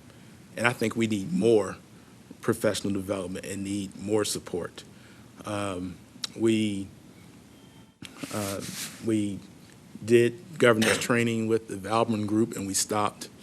We spent $70,000 for that training, which is probably more training than we've ever paid for governance training. I think it was helpful. I think we need to reestablish some type of relationship for ongoing governance training and coaching. We're in a position now where just come November, we could have 3 or 4 new board members. And so I think it is important that this board set up the next board for success by providing supports and resources so that what work we've done doesn't constantly find itself in a cycle where you're constantly going back from scratch. You know, one time we were appointed every 2 years, and that constant consideration of turnover, I think, is harmful for a board, just like we talk about turnover can be harmful in the building. So I don't know what the CUBE membership is. I was trying to find it online. I'm still not clear on that. Giving us a discount too. Yeah, I'm just saying, I don't know what the number is. I don't, if that's something that the board wants to do, I think that's fine. I think we should maintain the Council of Great City Schools. In full disclosure, I serve on the executive committee of the council at this time. That's only because you're our rep. Well, Each school division has a general board, and it's a board member and a superintendent, right? right, in the governance structure, every district is part of the council. At the board meeting, you have superintendent and a board rep who gets to vote on the governance piece. Then there's the executive committee that governs the organization more often. The board invests power in the executive committee. It has an executive director. There's also what I think is missing, at least from the Council of Great City Schools perspective, at least as I was first introduced to it. There's additional services that are provided for staff. We have, if North Public Schools provides data to the council, there are key performance indicators. There's all kinds of resources there that I think the district as well as the board can benefit from.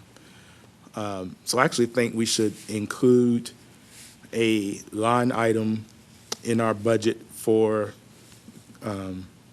additional governance training. I don't have an amount. I don't know what it is. Yeah, let me finish. there's a section in here for that. Well, I don't know where, I can't, I'll Contract go through services. it. well, okay, well, I don't, Get to that point. yeah, I'm not can real clear clarify. on, to me, I struggle with looking at it this way. Right But- now, this is just the organizational memberships. But I just want to speak to the whole piece as I see it. Yeah, What I think we should be trying to achieve, whatever resources that we have. I think we should be trying to budget for our professional development and growth. I think we should allocate resources for independent legal services when we need it. I think that there are times where, for the board, having the city attorney also to be our attorney, sometimes it creates challenges for us. I'm not saying that we should not continue to have the city attorneys as our primary attorneys, but there may be times where I think we need independent counsel. And I think we should, and I've been advocating for this for 10 years, that we should put a line item in the budget that allows for us to have independent counsel when needed. But I think the board should commit to, Mr. Clanton mentioned at least doing one event together. I think we should do more, whether it's local or not. The research shows that the more that the board is and the governance team is together and is focused together and learning together, then the greater likelihood that we will perform better together if what we're receiving is good training. So that's how I see it. I don't, as Mr. Clanton mentioned, I think our budget is a blip in the bucket, relatively speaking, and I do think we are spending more time on our little blip in the budget than some of the big rocks that we need to address. But I think we need to set the next board up for success. And I think what we have provides a baseline for that, and we should at least be level. And but as I recommend, if we do some transfers from over budgeting, I think that should go into a legal services account within our current allocation or recommended budget. Dr. Gabriel, then Dr. Ms. Basine. So just to kind of tie a bow around the organizational membership, it sounds like there is consensus, or I guess majority, that we would continue Council of Great City Schools, VSBA, NSBA, and the COSPA $13,000 line is redirected at some, we'll just say it's not going to be in the line. It needs to be cleared as zero. Okay, so then for the next. Say again? say that again? Okay, COSPA does not cost anything. Right. So it's right now on the budget, it has $13,000. So we need to correct that as zero. And wherever the board determines that $13,000 to go, it just needs to go in a separate place for right now. But I think in order for us to have accuracy, it needs to be reflective as zero. Zero in it. And we should hyphen NSBA hyphen or slash cube so that we know what that is. What I would recommend, if I'm hearing it right, if we don't pay membership fees when it's in relation to COSPA, it's a user fee, which would probably be the travel and registration. And so I would think that we would take that 13,000 and move it up to the grouping right above it, which is the travel registration line, which is set at 30,000 now. But we just moved the 13,000 up there to cover what we would do for COSPA. Because it's not an actual membership Yeah. fee, but it's It's actual when we travel and go, it's registration. registration. Okay. Is everybody, Agree see what I with was that. saying now? Yeah. I agree with, yeah. Okay. So the other item that we have on here, and I'll eventually, I have some comments as it relates to our travel, our meals, and our registration collectively, but these are just some low-hanging fruit that I saw on our budget. Ms. Tanner, if you could go to where it says 58900, it says miscellaneous other. This would be page 2.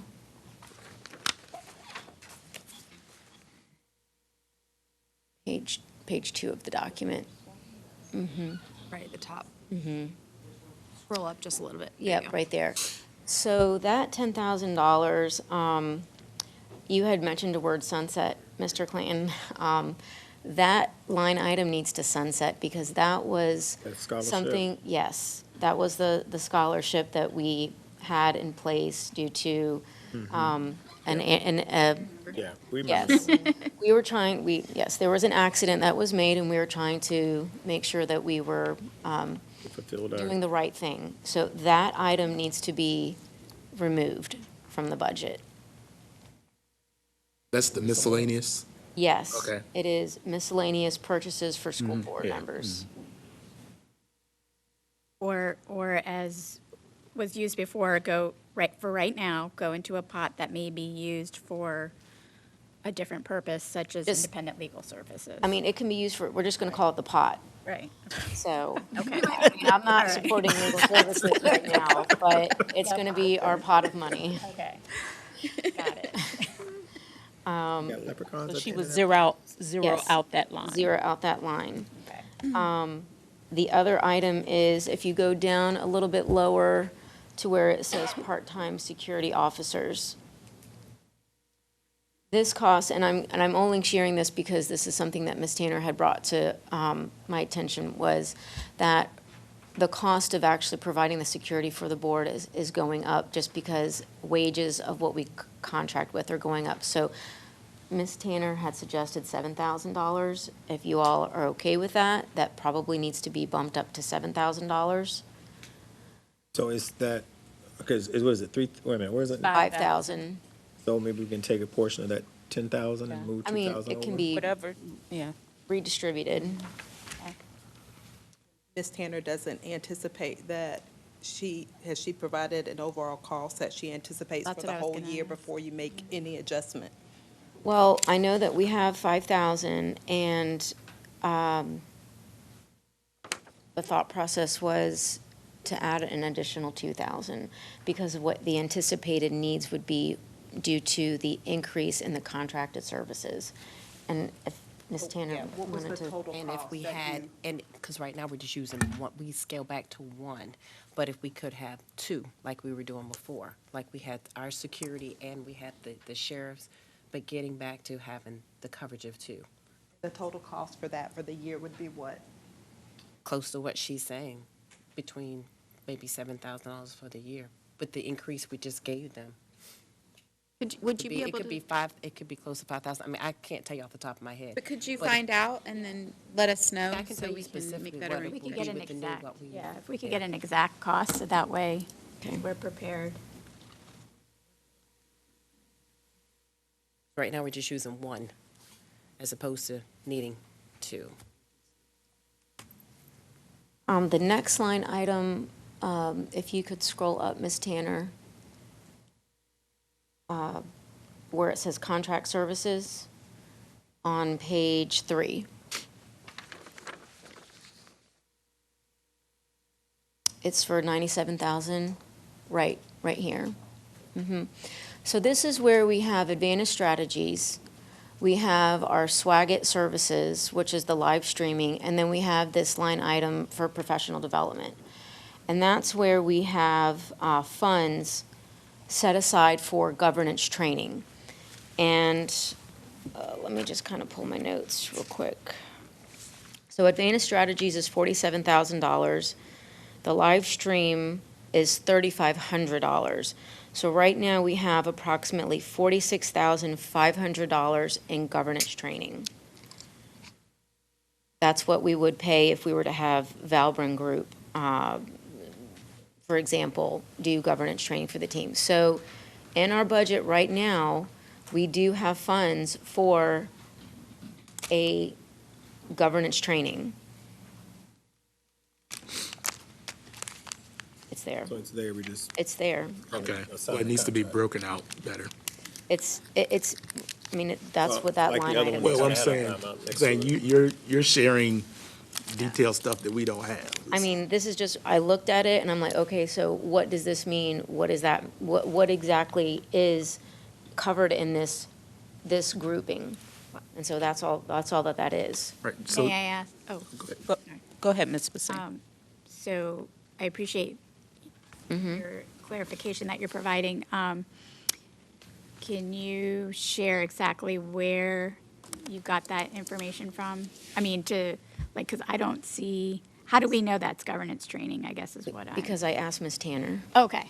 Yeah. That's why I was like, where did you see I that? went through the budget, yeah, and I asked her exactly, what Okay. exactly are these things and how much are they? Okay.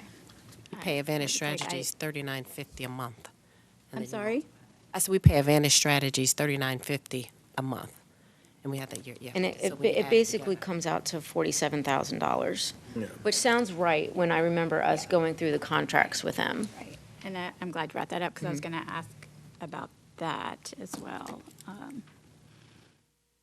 You want to talk about that while we're at this line item? No, go ahead with your line of, I just, Repeat the numbers that you said. You said advanced strategies was. So advanced strategies is 47,000. The Swagat services, and what I understand is we actually share this cost with another portion of the division. So with the total of Swagat, which is the live streaming, is 7,000. Our board, because we're live streaming our meetings, we pay 3,500. Mm-hmm. Which is a service that we provide back to the community. Yes, Transparent. exactly. It's very good. So that means that if you were to total those two up, what's left over then for what is titled professional development is $46,500, which is my understanding, that is the term used for our governance training. And just a small correction, Dr. Gabriel. Yes. Advantage Strategies is 47,400. I'm sorry, VSBA okay, Policy 400. Services is 3,750. Yeah. Just, And Board Docs is 10,200. Okay, board docs is going to be later on. Oh, okay. Yeah. Yep, later on. so if I, yes, Mr. Ms. Cole. Tanner, I think you're giving us numbers that are associated to a line, and I'm just used in budgeting that there's a line, like we may have it grouped up here, but they're individual line items. Did you have a worksheet or something that actually had those numbers, like you're breaking them out for us? I probably have another blue sheet. This is your budget for 2020. Yeah, I know this is the budget that's in Munis, but I'm saying, is there a budget worksheet that's like broken out? Just like so that what one board member has, all board members have, and I think that's, I just told her this. no, I understand that, but I'm just saying, is there a worksheet or something that we may just that have for that we you. could We get can back get that later? because what we paid. Yeah, that would be helpful. Okay. You can just get, I mean, we don't need it now, but I'm just saying, if we come back, we get that. That one was really the only one that actually needed the additional clarification. Everything else in here pretty much is what is in the parentheses and what is there is pretty much what it is. Yeah, okay. So then if you go down under the very bottom of page 3, Ms. Tanner, where it has the $10,000. So if you go down, yes, so that's where our, it says VSBA legal services and then policy services. So our policy cost is $3,750 and our board docs is $10,200. So we're actually a little bit under budget right here. We end up taking that from the contractual services. Okay. So that's out of that 97,000, it comes out of there. Okay. But you're right, we could put money here and have it specifically come from this one. If we're trying to be, line by line, know what we're spending, how much we're spending. So those were I just wanted to pause there because those were the items that I saw that I just wanted to highlight with regards to that, not including our meals, transportation, registration. Y'all good with that? Okay. All right.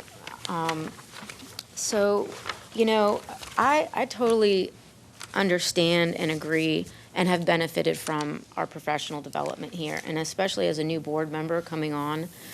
The professional development that we receive is very important for getting us to understand the lay of the land, our role, superintendent's role, the impact that we can make as a board member. Can we do good? Can we cause harm? All of that. However, I also believe that it's our duty to, again, evaluate ourselves every year. Are we using the funds that we intend to have here? Are we using that beneficially? Are we coming back to the board? Are we bringing these best practices here? Are we implementing them? And I do agree that going to a conference together is important. And if we can have time to do that, it's wonderful. However, I'm just looking at the numbers, and I just want us to understand the numbers that we're talking about. And yes, it's small compared to our huge budget, but this is our part. And every principal has to do this within their building in order to make sure that the gears are turning effectively for their kids. So right now we have a total of almost $100,000 developed for board professional development. That puts here it is. That puts us at basically $14,000 per board member for professional development. That includes registration, travel, meals, lodging. And again, I understand how important it is and the size of our division. But that's why I also asked the question to the administration of, what do our principals get? Our principals get about $1,400. And so for us, what I did was I looked at what we spent all of last year. And you're correct, Mr. Clanton, some board members were able to go to more activities than others. So what we spent last year was basically $34,000. That includes registration, travel costs for transportation, meals, and lodging. To date, for this year right now, we have surpassed that. We're at 38,000, basically 400. So already by now, and these numbers are as of February of 2024. So right now we are above what we spent entirely for last year. We have the funds there, as we saw. There's lots of unspent funds in those categories. So I'm asking us, is it possible for us to pull back a little bit? And I know that there was hesitance from the conversations we were just talking about, but we have budgeted right now $100,000. Last year, we only spent $34,000. Do we want to level set and keep this at $100,000 right now, or do we want to maybe shrink it down just a bit? I'm asking the question to everybody. Because to me, I think it should come down. I think we should say, a certain amount.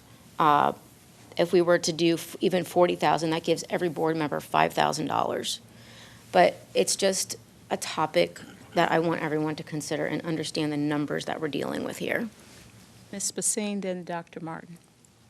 I guess to better understand, I guess the question that you're posing to the board for consideration, as it relates to also our principal, professional development for our principals or administrators. I guess the overarching question is, are we lacking funds to provide professional development for our administrators? Is that, so I guess I'm trying to figure out, are we having challenges in that realm? Or, number one, I think the main question that we have to. Underfunding that. Yeah, are we in our budget, underfunding professional development for our administrators, number one. So, I guess this would be a question for Dr. Birdsong administration to help us understand what the situation is there for professional development for them.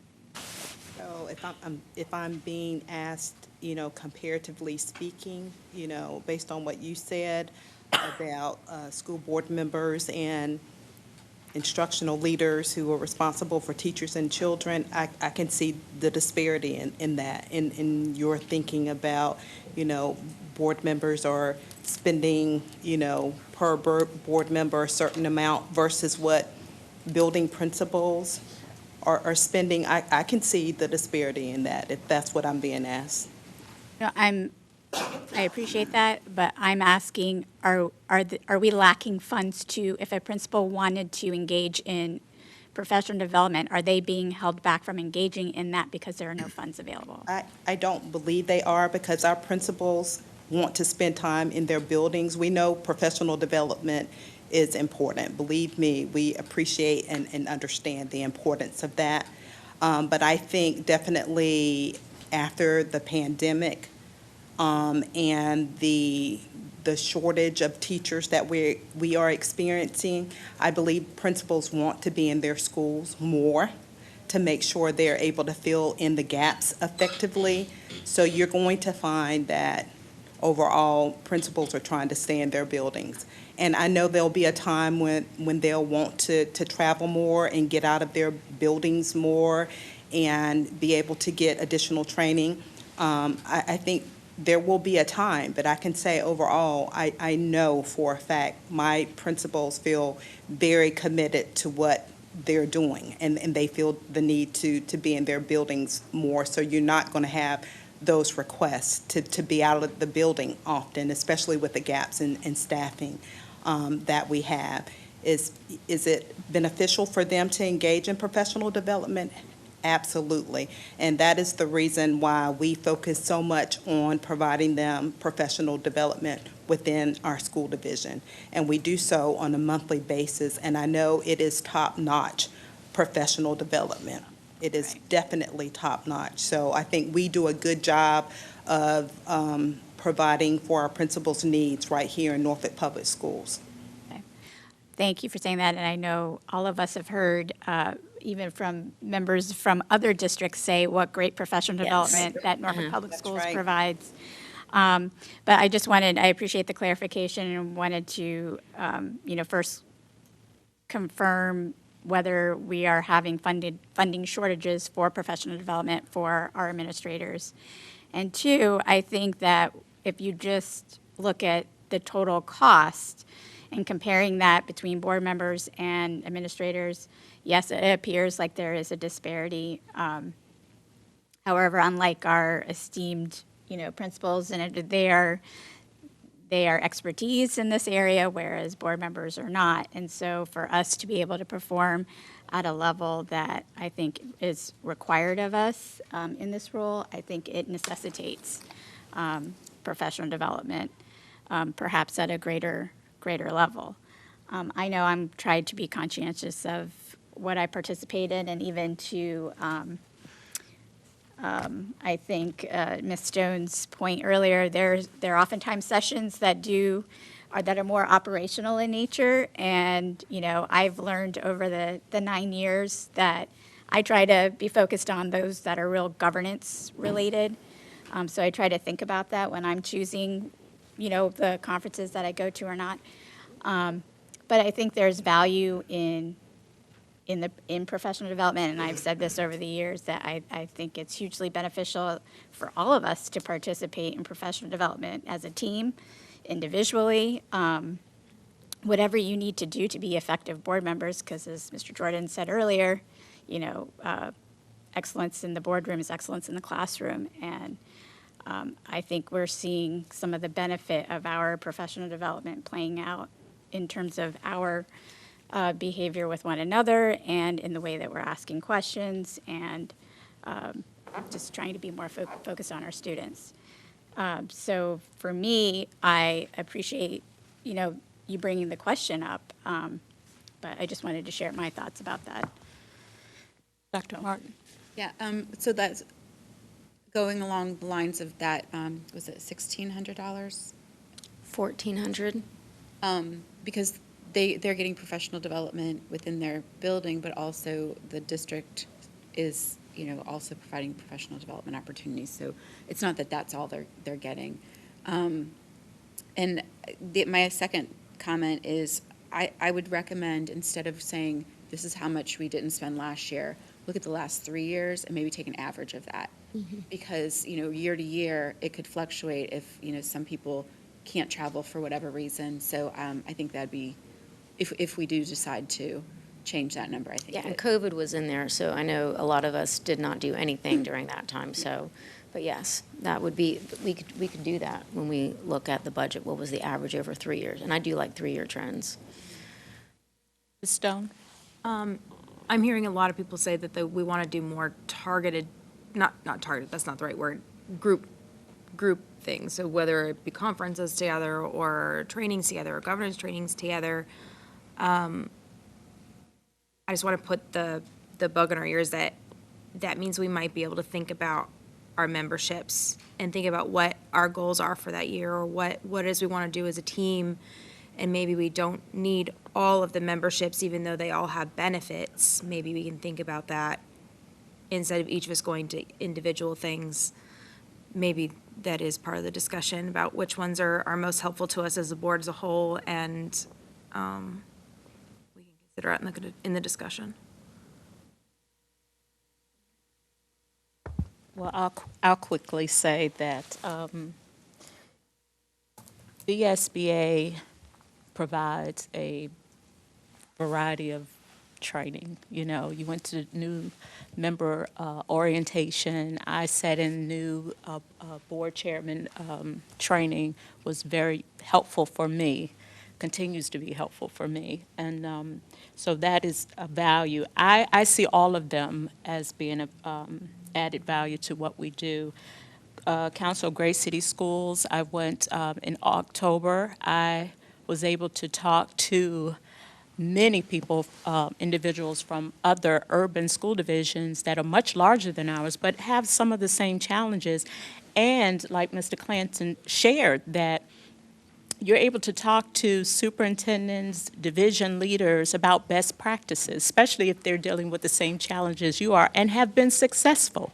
You know, I had a very in-depth conversation with the superintendent of Newark, New Jersey, you know, on some absenteeism and community partnerships and things like that. So it's, to me, is very beneficial. We're an urban school division, and I find it added value that we can talk to and have conversations around our needs, and we can kind of bounce that off our peers as school board members, superintendents, and division leaders. So I see value. I'm like Dr. Martin, I wouldn't change it because, again, we have to, again, going back to Mr. Jordan's point, excellence in the boardroom translate to excellence in the classroom. So that's where I stand. Anyone else? Yeah, I'm just, like I said, I think out of the initial conversation I heard earlier, if there's more room, and I think we do, when we talk about the additional funds that we have outside in the general, for the administration to give additional funds for professional development that's needed.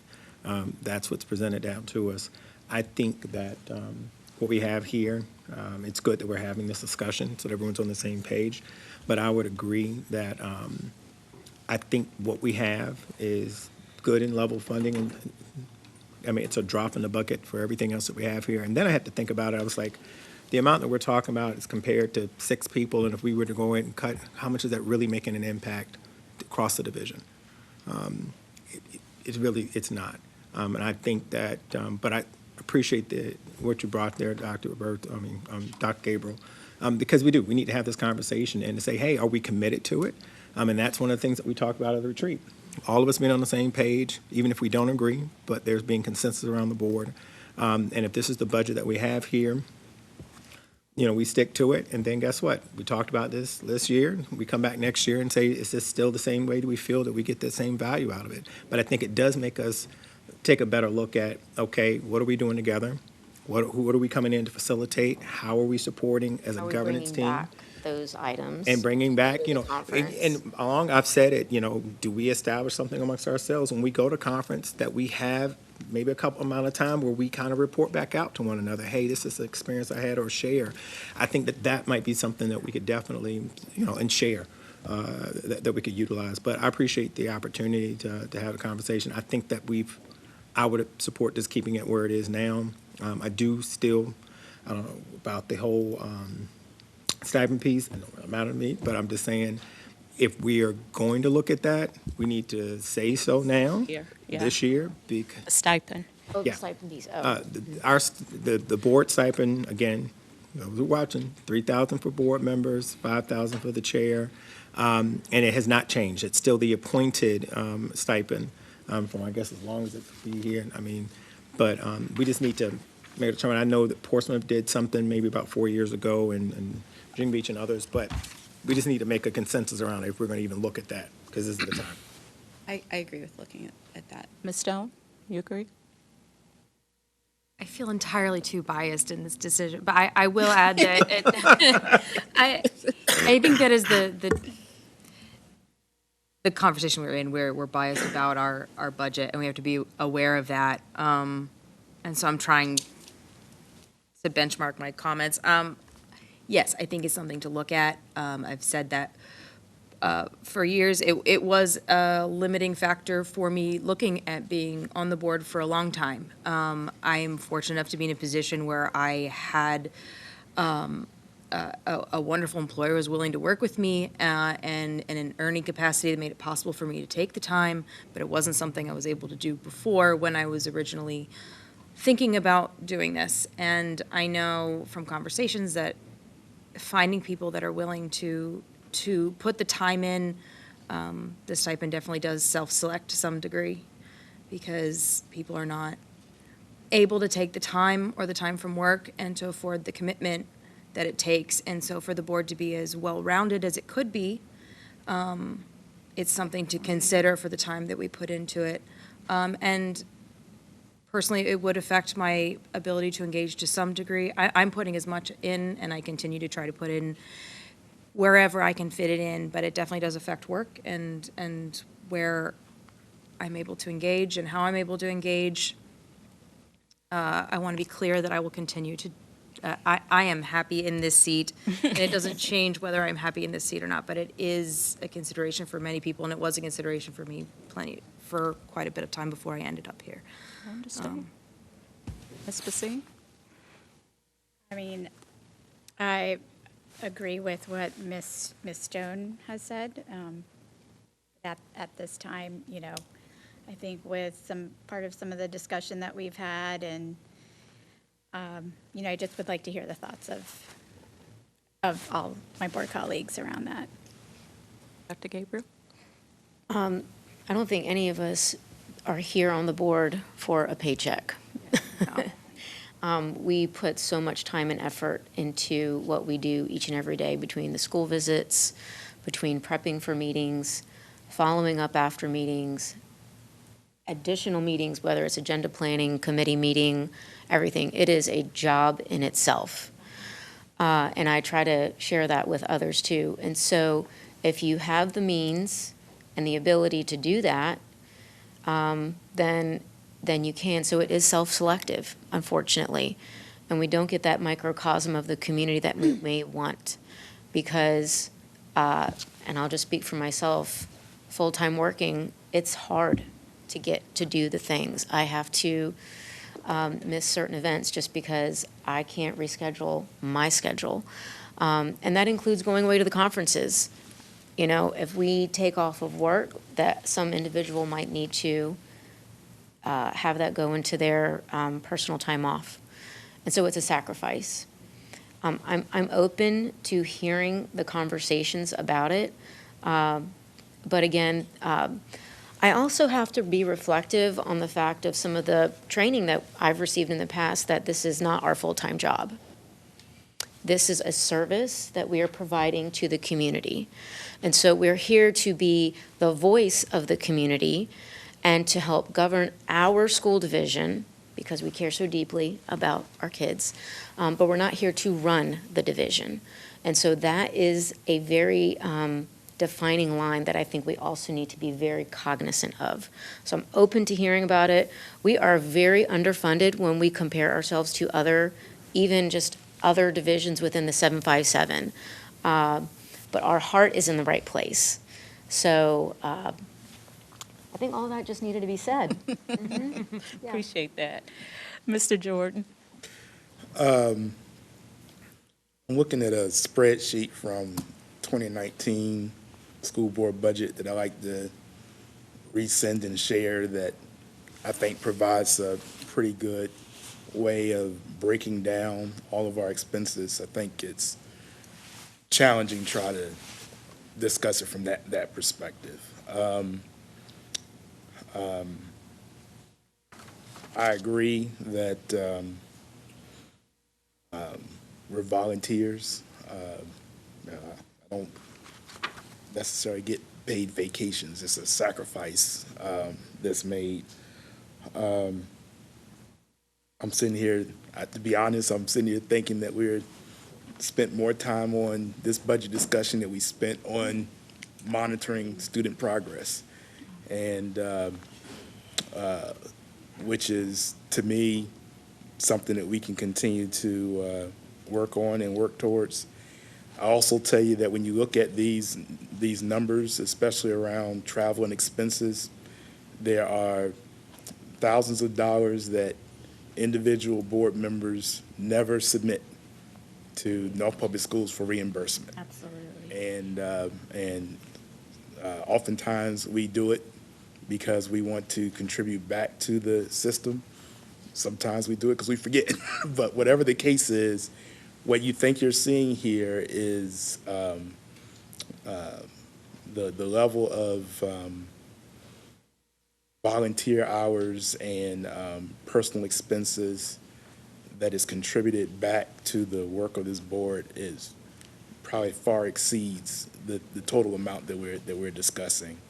I remember when we, used to be a time none of us had cell phones or computers. We just brought our own. I still use my own.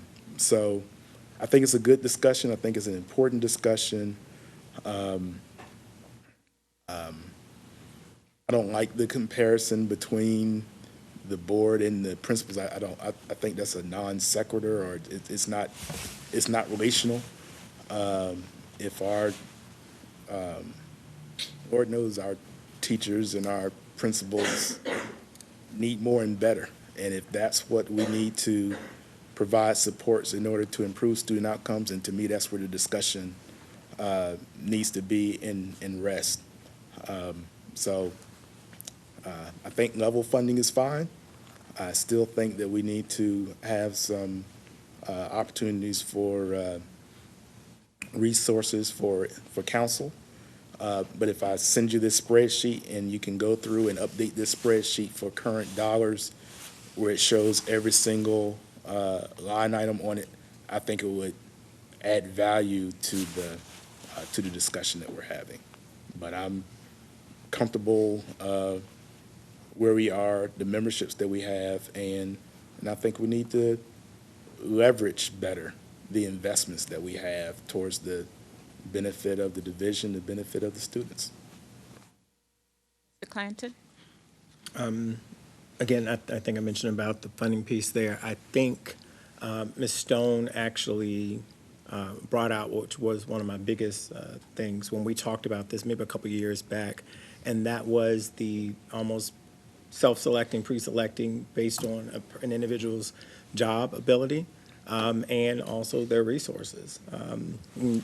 In my last election, I had somebody say, all this for $3,000. I was like, well, it's not about the money. It's really about why you're here. But the reality is you still have families, you still have things you have to do. I mean, Dr. Gabriel, you're a part of practice. I mean, you've been making many sacrifices and, family and so forth. So I would like to look at it, and it's not as a benefit for myself, but I honestly don't want to keep kicking the can down the road, because if you're saying that you looked at wanting to serve for a number of years, but this was a factor, it was kind of like, well, I'm not really in a position because you got X, Y, and Z. I think that's an important conversation piece to raise to the level.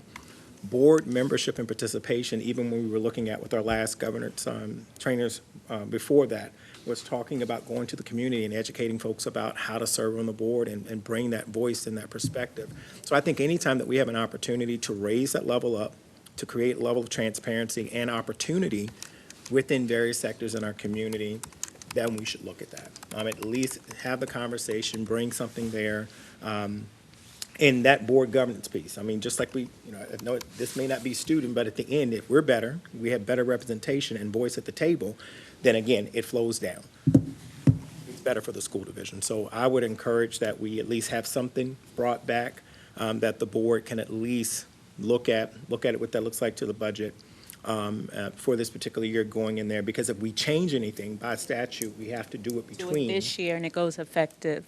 Yeah, it goes effective for the Following, following yeah. year. So it has to be done between an election year, right, Attorney Cloud? I would have to look at the statute, but yes, the idea is that you cannot vote to increase your salaries in the fiscal year you're in. You vote to increase it No more the than, following fiscal year with after an election so that people can vote you out of office if they want to. The idea is you can vote for an increase in your salary, but you may not. Too much get it, sugar. And, because you have to go through an election after. right. But the other thing I was just going to say, the situation with Norfolk is, you all still have the salaries of an appointed school board. That's right. Which are set very, very low by law. Yes. Once you became an elected school board, you had the authority to raise your salary up to the maximum that is set for both the city council and the school board of the city of Norfolk, and that's in the Virginia Code. And I don't remember exactly what it is, but the council has for years had their salaries set at the maximums.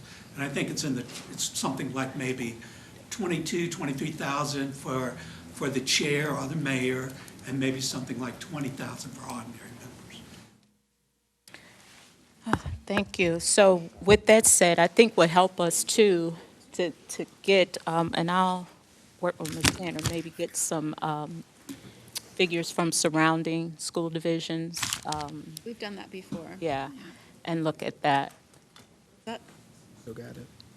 You still have it? Okay. it's in our email somewhere. And- Okay, if we could, that'd be It might part be of. outdated, though. But I it's, think it's maybe- like yeah. 5 years old. Yeah. Okay. Or 4 year, at least 4 years old. Okay. I think that would be helpful to the discussion. Okay. All right, well, the time now is 6:11, and we have a public hearing scheduled for 6:30. So if it's okay with school board members, I'm going to put us in recess for about 15 minutes. Madam Chair, before you do that, so at the retreat, and previously we talked about, I'll use the terminology agenda planning, but trying to make sure that we capture action items. At the end of the meeting, can we, since we have a couple of minutes, can we just talk through that for a moment of what action items we had for today and any that we're carrying over from the retreat? But what I noted was, as far as the school board's monitoring calendar, I'd like to go back and correct the piece dealing with the goal 2, where I had broken out measures as 4 when it should be 2, based upon what Dr. Pohl had previously provided. We also, as a board, need to set time to go back and revisit the interims for Goal 5 and be able to get that on the agenda so that we can provide feedback to the administration regarding Goal 5 around the advanced diploma. We also need to get clarity as to where we are with interim guardrails or interim non-negotiables. I apologize. Interim non-negotiables, and make sure that we factor that piece in. And and then we just talked about coming back with update on the school board's budget, so that I assume we're going to take whatever action is necessary as part of the overall budget action at the next meeting. So those were the 4 that at least I've noted on my paper. I don't know if there are others that others had.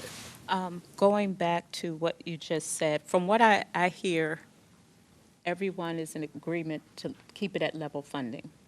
I think it was the categories, But yes, categories. The categories, I Right. mean, yeah. Right. I Right? would appreciate seeing the spreadsheet that you In have. your email In your- box. Oh, he didn't already send it? And what you've been able to find, because if there are overages or underages that, and we need to change those levels, I would appreciate being able to know that I'm voting for something that I understand. But that would be helpful, yeah. That's all on that, yeah. But I also, Mr. Jordan, I have another action item, again, to talk about the school board stipend. That was also something we said we were going to discuss. Oh, I didn't know if that was an item or not. I wrote Say that that down again, as I'm an action sorry. item, to discuss further the school board stipend.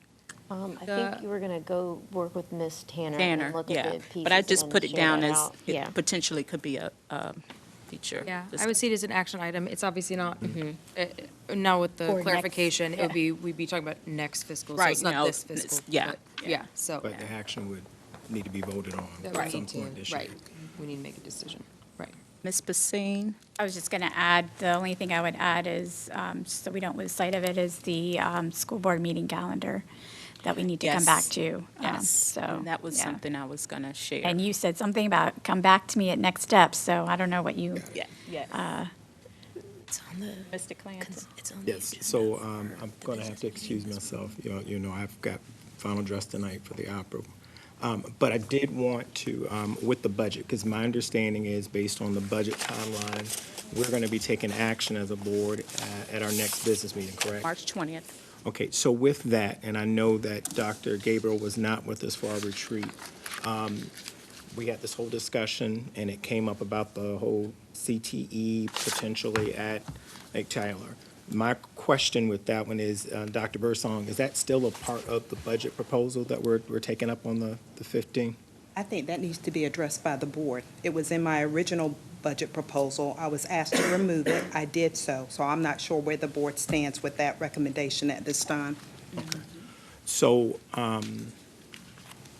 I have unreadiness because I would like, and I may just have to do it as a 2x2, maybe, but based on what we received during the retreat, as far as being bold and thinking about opportunities and looking at it in a big picture with Madison and what we were doing with Coronado and getting that and knowing that we need to have this educational planning discussion, which I think you all have talked about this and set a time for that, right?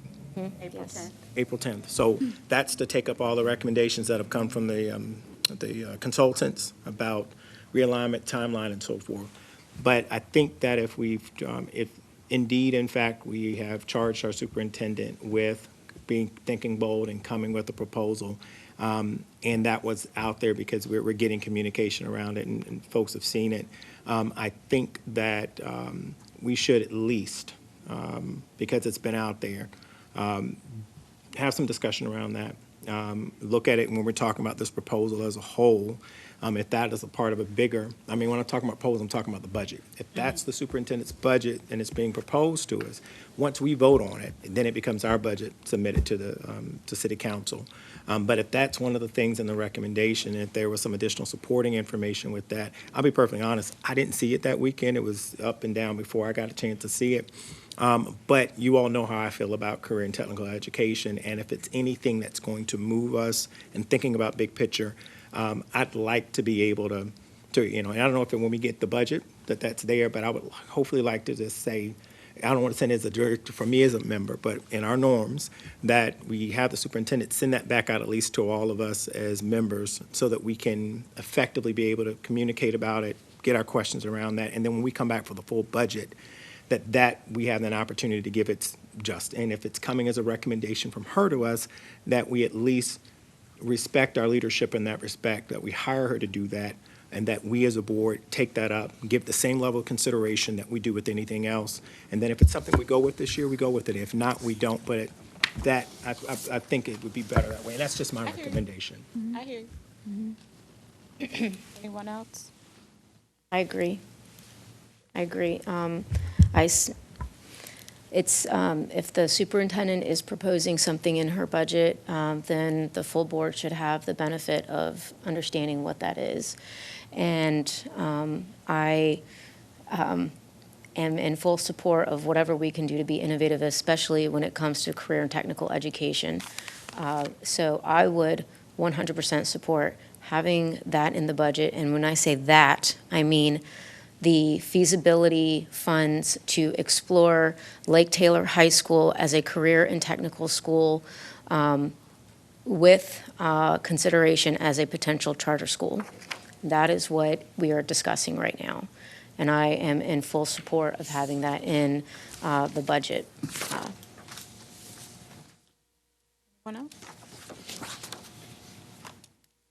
In terms of what? Yeah, I guess, yeah. I'm I just guess saying that if it's the I heard two proposal different that's sent to us, things. Yeah. I'm not saying tonight we're voting yea or nay on it. I'm just saying let it be a part of the Right, package that but was originally sent to us, so just- that, because we're not going to take action until The 20th. the 20th. Right. That's all I'm asking, is that we just, So I do have thoughts on it. So, and my approach towards this budget cycle was intentional not to do past behaviors that I thought were harmful to students, and trying to line item and pick apart individual recommendations. My concern about the manner in which we're having this discussion is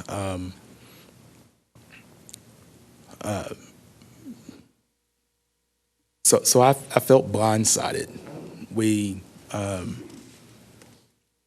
had just had a discussion with the ed consultants in January. I don't think that I'm all for being innovative and so forth, but I still think there's a buildup. We have within our authority and discretion to amend budgets. We see frequently where transfers are made. We've got all kinds of resources. When the last time the board had a discussion about the comprehensive career and CTE school was 2019. And I remember when the two of you were having discussions, and I said at the retreat that I thought that it deserves more consideration by the board, so that we're clear about what we're trying to achieve. We have the Maury PPEA on the plate. We have questions about where we are in terms of Norview Elementary and other schools that are Jaycox that are supposed to be on the plate. We have, we supported the Compass Academy at Ruffner. We still have that on the plate. We have STEAM at Booker T on the plate. We have a CTE annual plan presentation that will come up soon. At last year's CTE annual plan presentation, because I went back and watched it, I asked the question then, which I ask every year, where we are with the comprehensive CTE. We have to have some clarity around, I would dare say, if I were to go around the table and ask each person at the table to explain what the current school board policy is on public charter schools, we would get 8 different responses. I'm supportive of the career and technical high school. I have been. I'm supportive of it as a board-approved charter. The last action that the board took in, 2017, 2018, we voted in support of that initiative. We haven't, I don't know what conversations have taken place, if Greater Norfolk Corporation is still involved. I don't know if the city council is still involved. It's all kinds of things. And I think the appropriate way for us to address this is not through it showing up as part of the budget and then we discuss it. I think that we should be building towards agency around what we're trying to achieve, how it fits in with the larger right sizing, and if it's something that we're going to pursue, that we do it that way. I don't think that I support the end. I don't support the process, and I think it will I just think we can address it as part of the right sizing conversation and as a part of the CTE plan and be clear. Because this time last year, Mr. Clanton was talking about, looking at the Hampton model. And so I'm just saying, so to me, if the question is, what can move the needle for our students around CTE, then that should be the question. And whether it's the comprehensive CTE, whether it's the Hampton model or some model we haven't even considered, that should be the conversation, and then the recommendations on how to get there should follow. I don't think it's the cart then the horse. So, and that's how I feel about it. But if we're going to set time aside to have that discussion in the midst of the budget process, then we are going to set up this dynamic where I like to either vote it up or vote it down. But if we're going to go down the path of looking at, are we going to support individual initiatives, I don't think we have the time to give it the due diligence that it deserves. But I will say, with Mr. Jordan's place in there, we need to give clear direction to the superintendent. And what I'm saying is, right now, it's in a budget. It was taken out. The board hadn't done. We're having a conversation around it now, whether it's part of the budget we get there, or the board says, no, we're deferring it to the larger discussion, which you said is going to take place on April.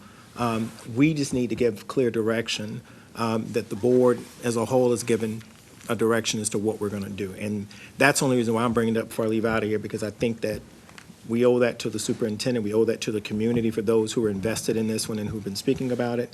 And we owe it to ourselves to say, if we're going to be staying on track on things and speaking as one and a voice in a decision, that we do that.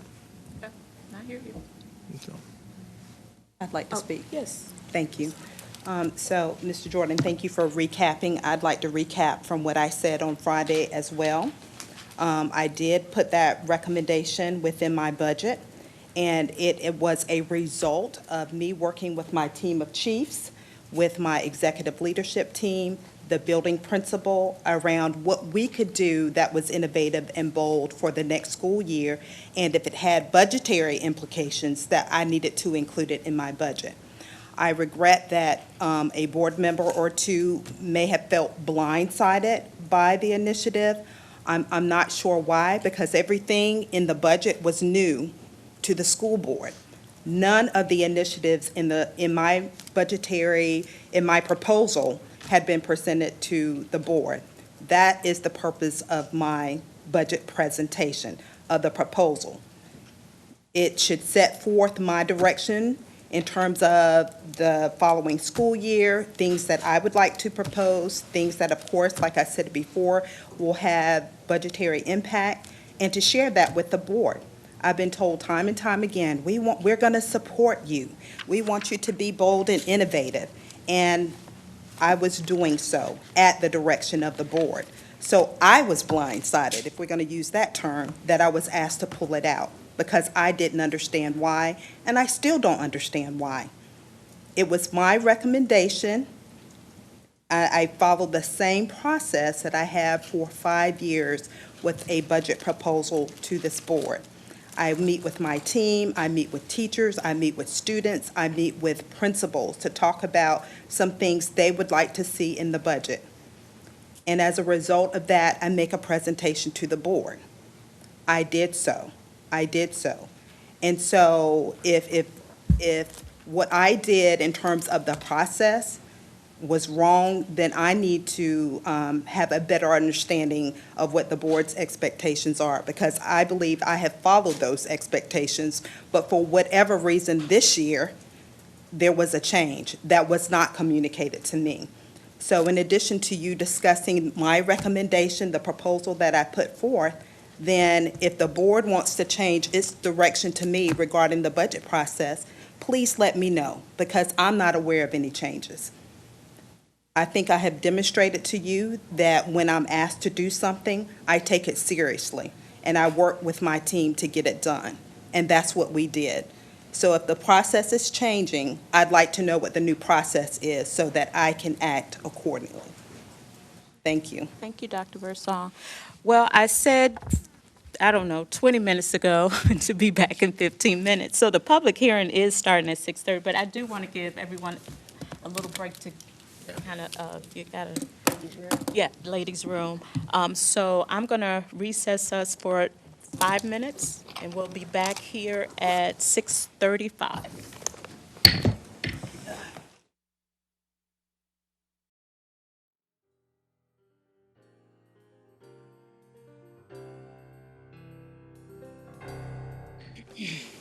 All right, we're going to resume our meeting and start with our, sorry, can you all hear me? Say that again. I'm going to resume our meeting, and we're going to get started with our citizen comments on the superintendent's operating budget proposal for fiscal year 2025.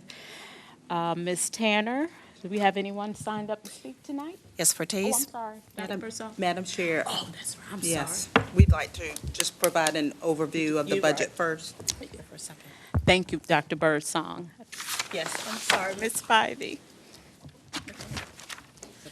Yes, I have just a short presentation to cue up the comments. So we are here tonight for the public hearing on the superintendent's proposed budget for fiscal year '23. For fiscal year '25, gosh. All right. Please no. Wow.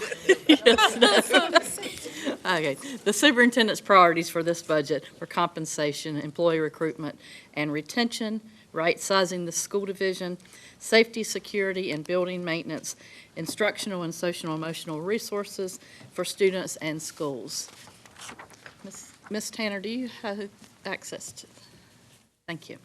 Then, next slide, please. Want me to keep doing it for you? Yes, if I don't see the, please. So compensation, number one priority, teacher salary recommendations for increasing the new teacher salaries from $53,000 annually to $57,500. That provides a one-step increase and a significant cost of living adjustment for all of our teachers. The increases based on months of the contracts are $5,000 for a 10-month, $5,500 for an 11-month, and 12-month. And 12-month is $6,000 respectively. The salary increases for teachers are expected to average increasing 8.04%. Substitute teacher pay is recommended to increase significantly from $17.50 to $23 per hour for daily substitute teachers, from $21 an hour to $26 an hour for non-degreed long-term substitutes, and from $27 an hour to $33.50 per hour for degreed long-term substitute teachers. And this is a total allocation for substitute teachers of $4.4 million. For our classified staff, the proposal is a $2 increase, $2 per hour increase for our classified staff employees. Inclusive in the $2 is a one-step increase and a significant cost of living adjustment. The starting salaries for a classified employee will increase from $13.35 an hour to $15.05 an hour, and that wage increase is also expected to be over 8%.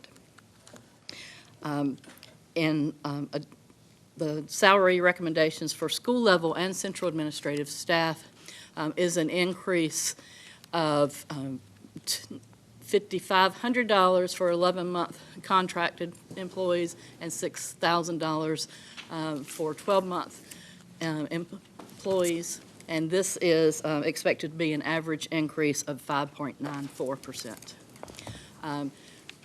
Another thing is that we are proposing to implement the third year of a 3-year compensation mitigation plan, and that's in addition to these increases that I just mentioned. The budget for the general fund is proposed at $447,000, $447 million for the general fund, and then when we add school nutrition, grants and special projects and capital projects, it's a total of $671.6 million.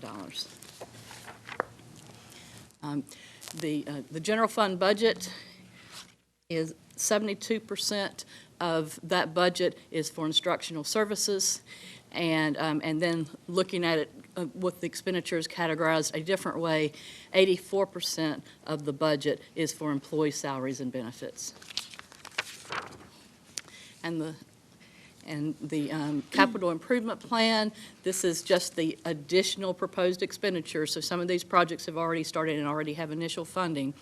But the total additional for this proposed budget is $56.7 million for our CIP. The majority of that going to Maury High School. Oh. And the large majority of that would be funded with debt issued by the city. Okay, so next steps in the process after we're having the public hearing tonight. The adoption of the school board's proposed budget is scheduled for March 20th.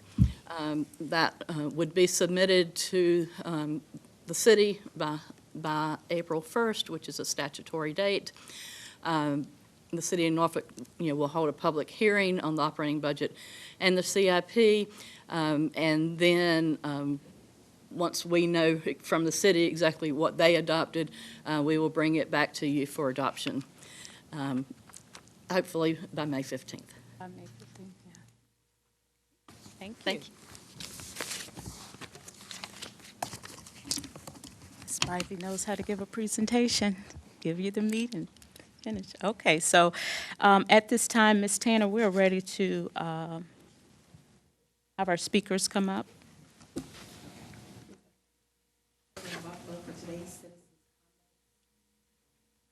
Sorry about that.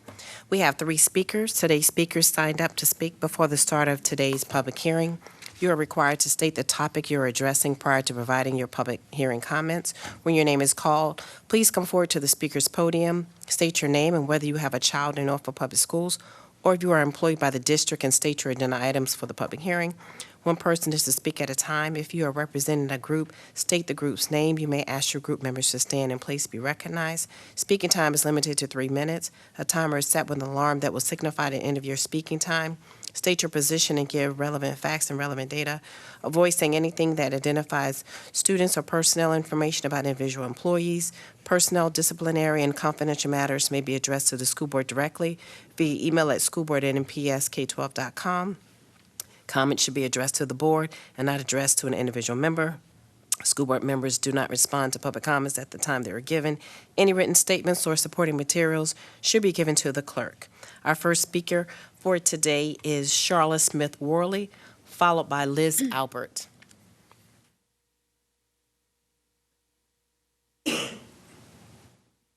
Thank you. I have no children in Norfolk Public Schools, and I am not an employee. My name is Charlotte Smith Worley. I was going to challenge you to take a stand tonight for at least one board member to be bold and make a motion to restore the recommendation for Norfolk Public Schools to enter into a feasibility study designed to assess the possibility of converting Lake Taylor High School into a full-time CTE school operating under a public charter. But today, Ms. Basine emailed me to assure me that the recommendation was indeed in the budget, and the board needs to discuss this to determine the next steps for inclusion in the budget or not. Through a conversation with the chair and later with Mr. Jordan, I was able to ascertain that the chair had instructed the superintendent to remove the slides for this recommendation, which has led to this, I consider, mass confusion. I do not understand how one board member can make the kind of decision for the entire board. I asked Mr. Jordan if the chair had polled all members of the school board, and he conceded she had not, although he admitted that she contacted him. Is this not a violation of your own norms and protocols that you discussed at the retreat? It is still my opinion that Ms. Buffalo had violated these norms and protocols when she directed the superintendent to eliminate the recommendation slides without consulting all of her school board colleagues. I said then, and I will say it again, it is leadership hypocrisy to hold the superintendent accountable for the meeting non-negotiables when you are intent on violating your own rules of behavior. From my perspective, Ms. Buffalo made a decision without the consent of the majority of the school board. Who is to say that her decision was the right one? When she didn't poll all her colleagues? When the chairman picked and chose which board members she would advise on her decision and left others in the dark, that wasn't leadership. Is this what is going to happen again when the decision is made in the next steps, inclusion in the budget or not? So let me ask 2 questions. When is the board going to discuss the feasibility study as part of the budget process? And 2, are you, the members of the board, finally going to support inclusion in this budget? It's been since 2012, and I was there. Thank you. Next, we have Liz Albert, followed by Carl Poole.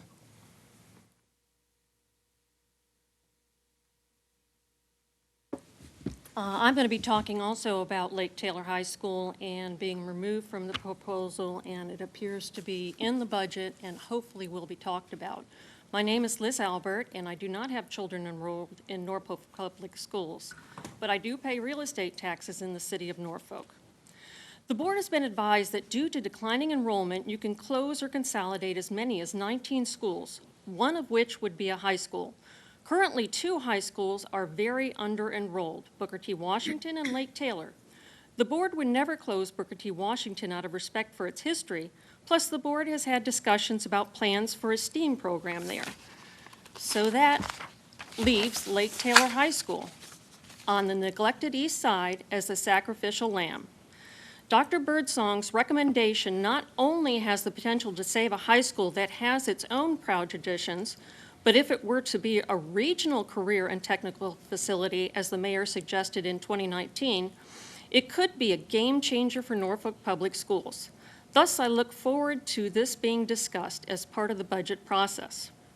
I was at the March 1st retreat where Mr. Jordan and Mrs. Basine took issue with Dr. Birdsong's recommendation, noting it had not been discussed previously.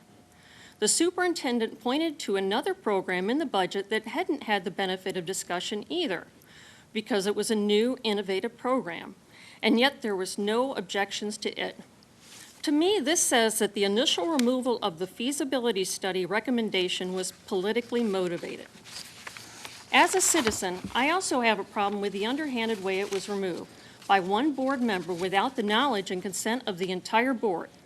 To me, those board members who weren't advised should have the courage to speak up in the future, telling what appears to be a splinter group that a decision should not be made for you without consulting you first.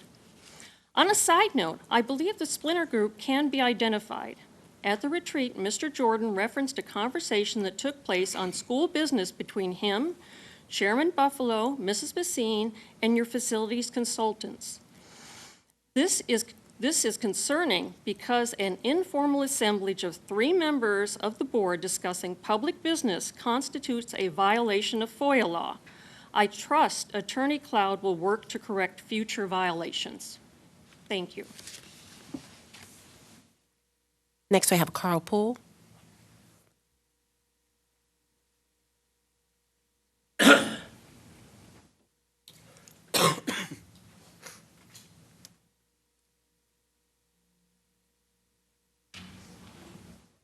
Madam Chair, members of the board, Madam Superintendent. Good evening. My name is Carl Poole. I don't have kids in Norfolk Public Schools. I don't work for Norfolk Public Schools. I am an organizer of New Virginia Majority. And I just wanted to make a few comments. I won't even take up to 3 minutes. One, say thank you and encourage you to continue when it comes to the proposal that's in the current budget recommendation about implementing the community school model in Norfolk Public Schools in the form of the Equity and Excellence Learning Centers. I believe, and there are parents and teachers and administrators who also believe the same, that Norfolk Public Schools have been making steps toward this type of strategy for a long time. And this is a bold step forward to implement it. It's a pilot. It's only for 4 schools, but it has the potential to be of use and to be a benefit to every school in Norfolk. However, I'm honestly, in the back of my head, my mom has reminded me of words that she's probably told me since I was 5 years old. I didn't even know Ben Franklin said them till I was an adult. I thought she came up with it. Failure to plan is a plan to fail. And this is something we need to get right. So as you all consider how the money is going to work with this strategy, with employing the community school model in the form of equity and excellence learning centers, we need to also carefully consider the plan and make sure it's a good one. Our district, and even especially schools like the 4 schools that are being brought into the pilot, are in desperate need of that kind of tapestry of community resource to be going back and forth from those schools to the community. And I believe that the community school model will help to bring that in. So please, carefully consider the plan. Do not fail in this. All right, thank you. Thank you. Ms. Tanner, you have anyone else tonight? That concludes our speakers for this evening. Appreciate you. Thank you for everyone who came out to speak. Before I wrap up tonight, I do want to just kind of recap some things. We had some action items left over from the retreat on Friday, I think specifically 12 and then 5 tonight. So I'll get those to Ms. Tanner and she'll get those out to the board. Also, I just want to remind you, I will be sending out the draft school board meeting calendar. Please look at the draft meeting calendar and give me your input and feedback, please, okay? So be looking for that because we will be voting on that on March 20th, okay? Like said before, we will be voting on the proposed operating budget on March 20th as well. So any feedback or additional questions, please email Dr. Birdsong because we, again, will not meet until March 20th. So that's all I have. So be looking forward to that. And with no other business, everyone's good? All right. Appreciate all of you. Have a good night. This meeting is adjourned.